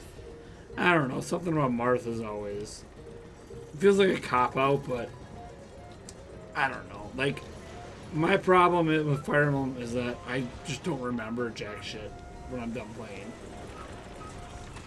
Like, I'm pretty sure Marth isn't my favorite, but I just don't remember the name of the characters I really liked. It's been a while. I don't know if I've really played a true Fire Emblem game in a long time. I recognize a lot of the character names and heroes. So, like, I know of them, but I don't remember a lot of the story stuff. Because I usually base characters I like on story.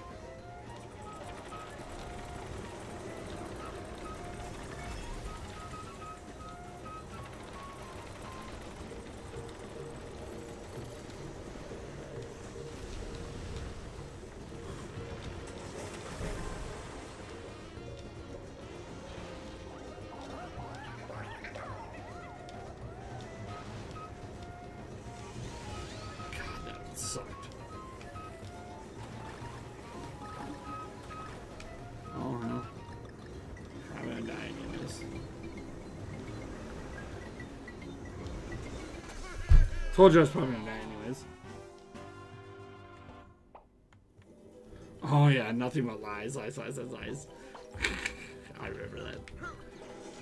Saw it on a live stream from somebody else.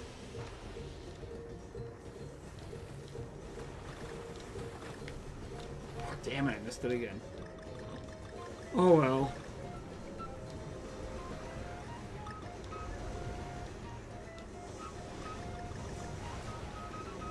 Oh hey.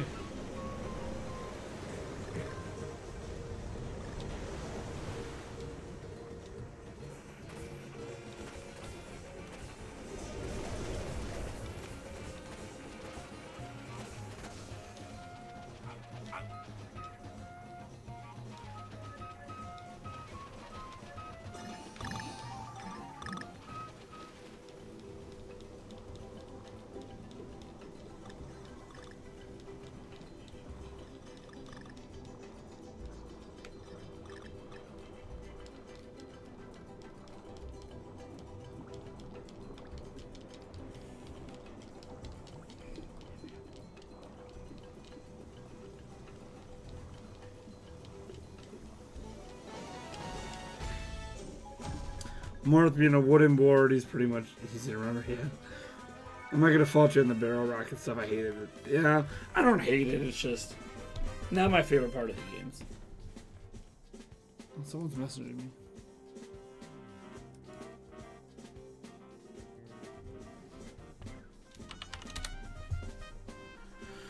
All right.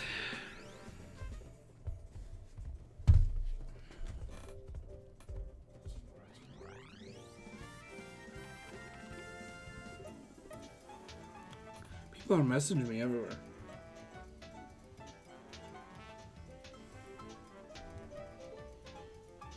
There's people texting me and messaging me all over the place.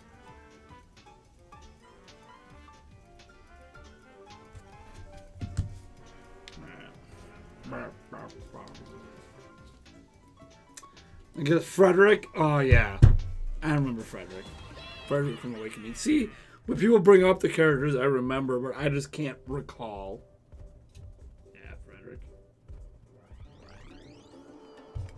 Good old Frederick. Pick a god and pray. Pick a god and pray. Oh, damn it.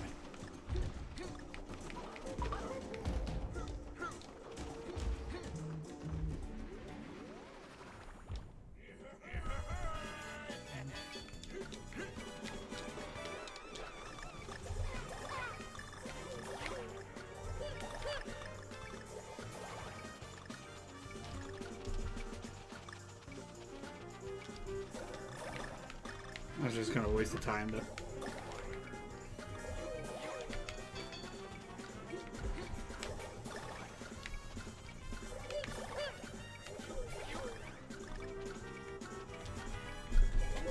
No! I'm right there! God damn it. God damn it. Oh well. I mean, I know I can go redo it, but oh well.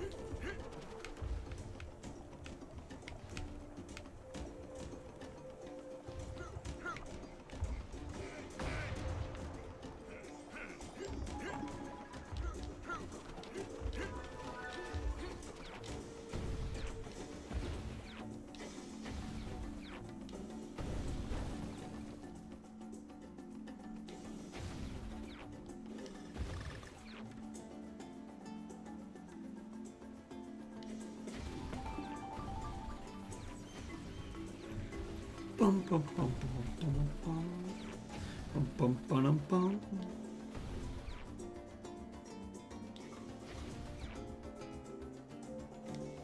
Missed it. Just off my hair. Do I stream often?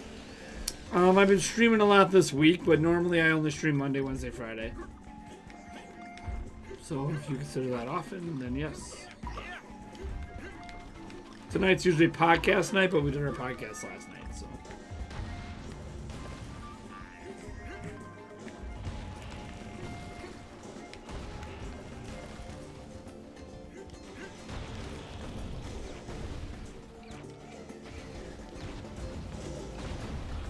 Whoops. Whoops. Didn't pay any attention. Gotta pay more attention.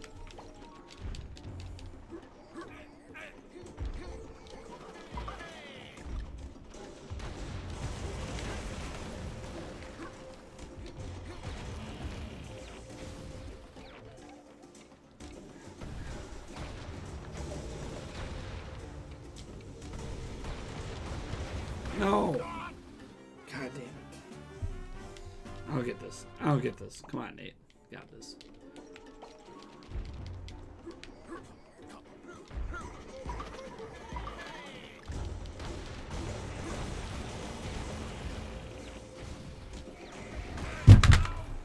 God damn it. Pay attention, Nate. Pay attention. You know how this works.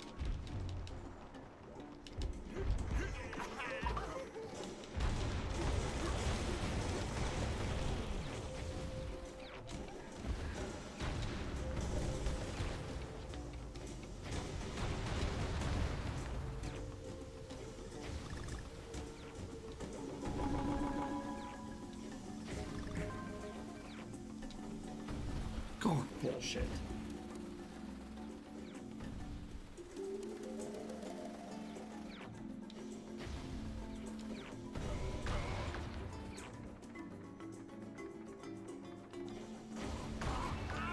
Why someone still got the G? Okay. $5 chat revive potion. Yeah, we actually haven't had a lot of super chats this month at all. It's actually probably been like has it really been a month? I think it's been like a month since we've had any, like, a really good super chat night or donation night. Which is cool. Shit happens. You know? What are you gonna do? What you gonna do? Minecraft finally getting a physical version for Switch. Yeah. The death music's gonna sum up the stream. How I feel and the end result.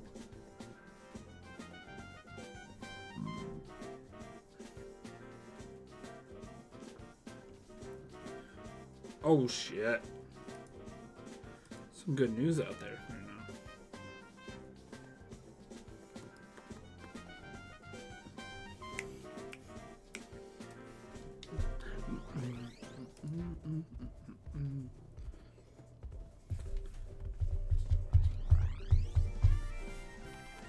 Oh yeah.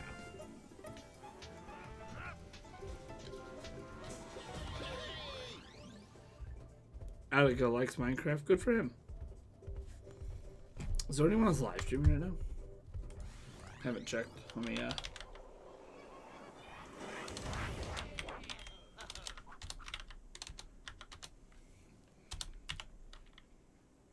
Jeez, I can't freaking type. That's what I want to do. Curious who else I know was like live streaming.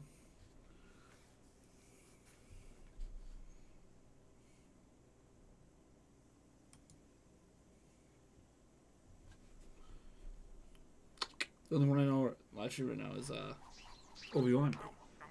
Nice. Crossplay between Switch and crossplay. Oh, Sony. This is a cool fight. Yeah. Yeah, give me those bananas, baby. Yeah.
Okay. Damn it. I'll get you Edward Norton out for this fight quick.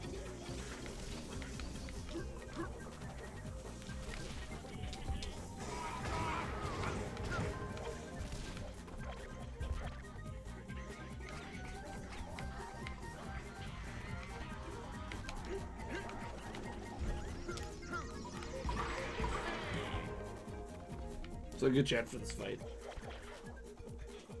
I just don't want to pause here.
No!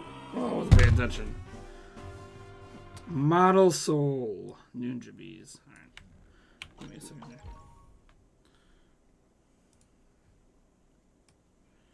Let me drag this over here.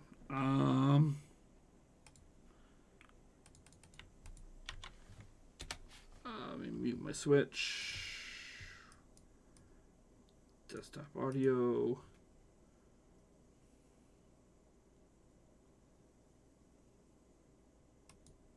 Alright, I got it for you. After this live stream, I got it for you. And then, cheers, man.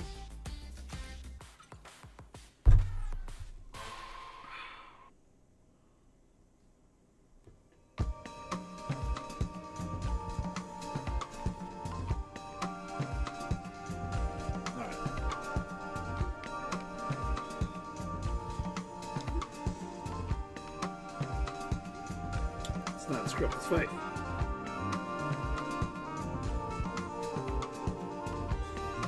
This is making your day better. Well, I'm glad Gamer got it.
Just failing right now. The music is fire.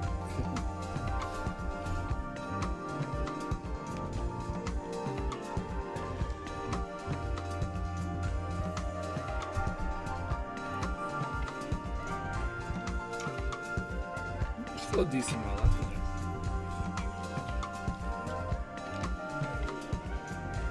there. Stop sucking me. Get them all the first time.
Here we go.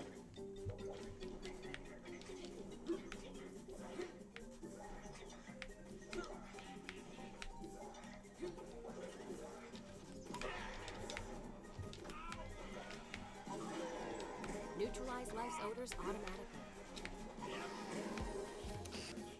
Life moves too fast to chase odors. Get automatic odor neutralization with Airwick Freshmatic. Just load, click, and set to forget odors for up to 60 days. Airwick Pure Freshmatic.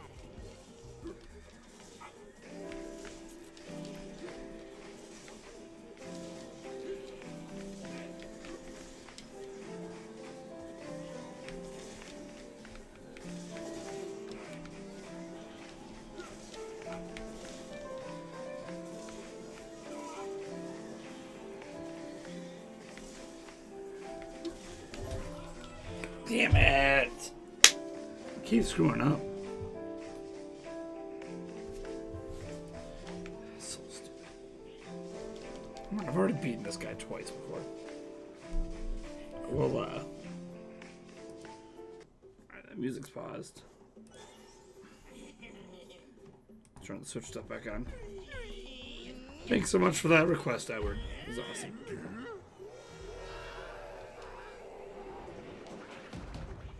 Every day, I'm shuffling.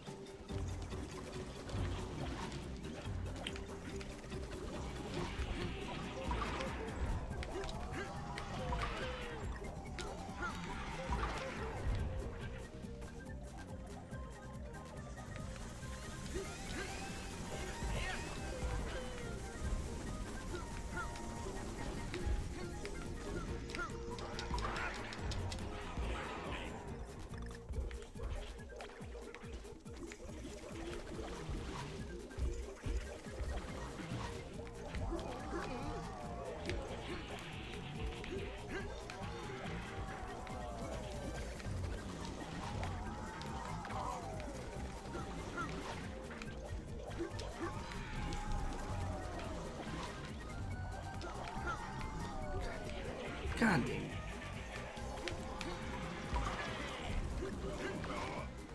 So dumb. So dumb. I don't know why I'm getting hit so much. I mean, I know why. I'm just being an idiot.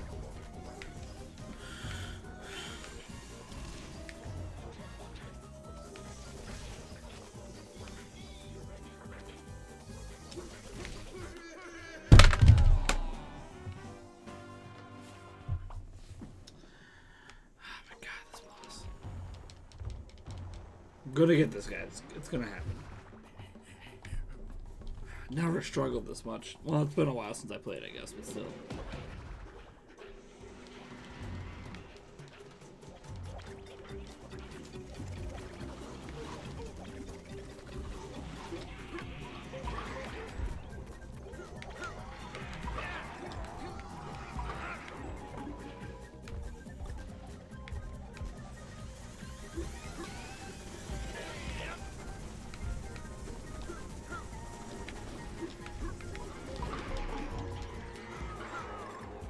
Here we go.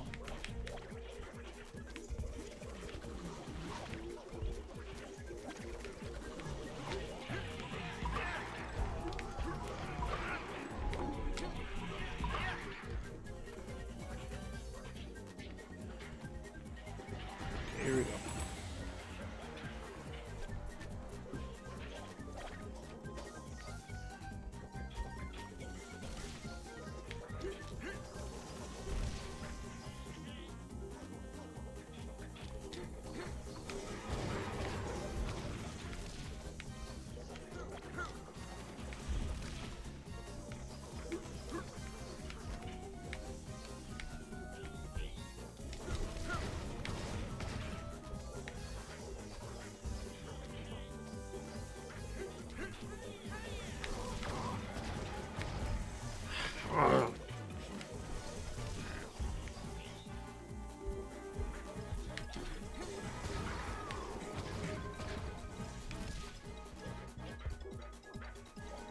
There we go. DK music makes me hungry.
Damn it.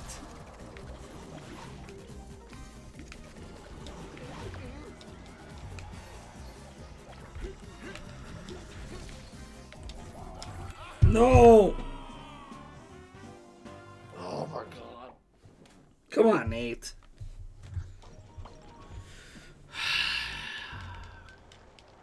This fight isn't that hard. I'm making this way harder than it needs to be. God damn it.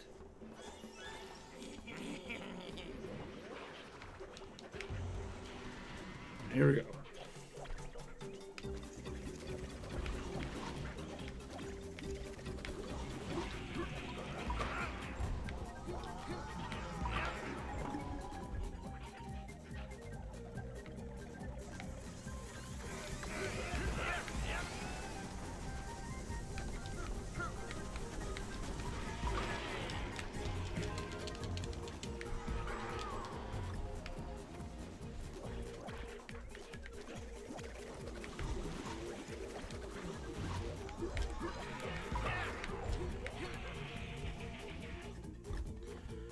Here we go. Come on, Nate.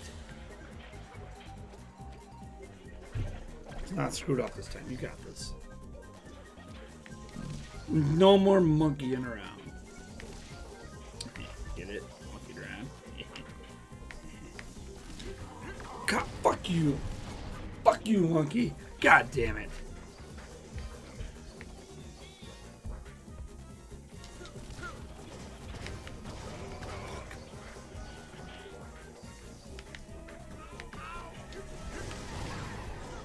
Fuck you.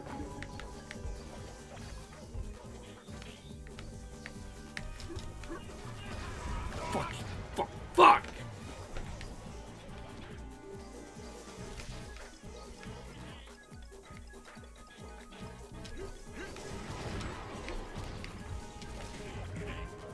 Jesus fucking Christ.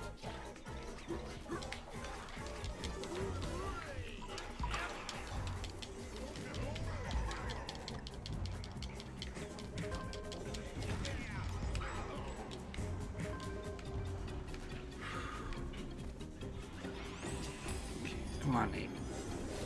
Here we go.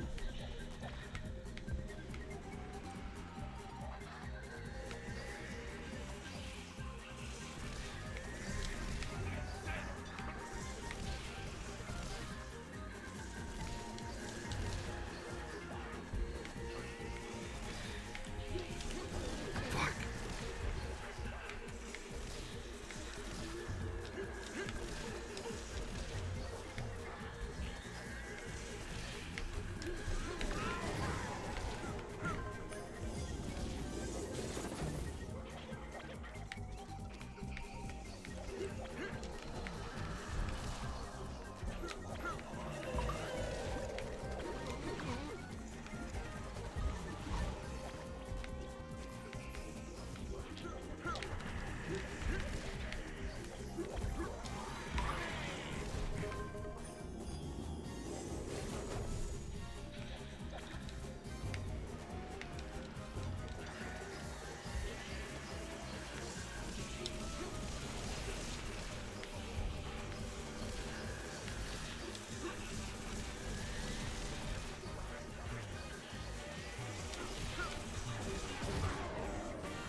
Bitch slapped the nowhere, motherfucker.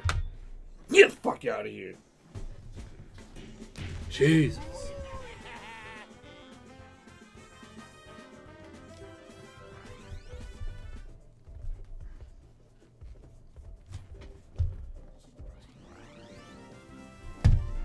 Fuck yeah.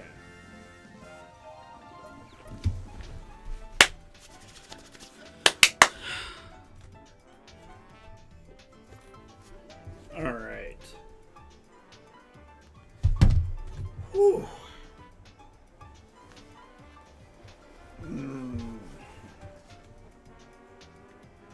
Bum bum bum bum bum bum bum bum.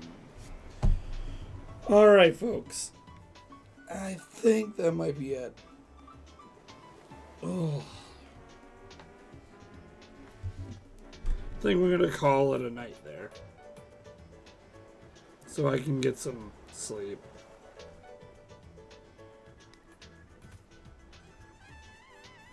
Of course, I say that, and I know I'm gonna get off here, and I'm still gonna try to make a news video.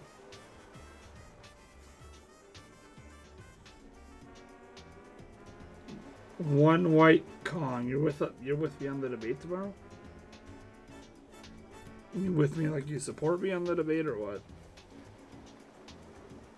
On Netflix. I was like, why am I $15 down? I mean, Netflix came through. Alright, guys. Let's get into it. Tomorrow night, special debate is happening with OJ, so it should be fun. Alright, catch you guys later. Oh, I'm not going to be sleeping yet. Alright, bye.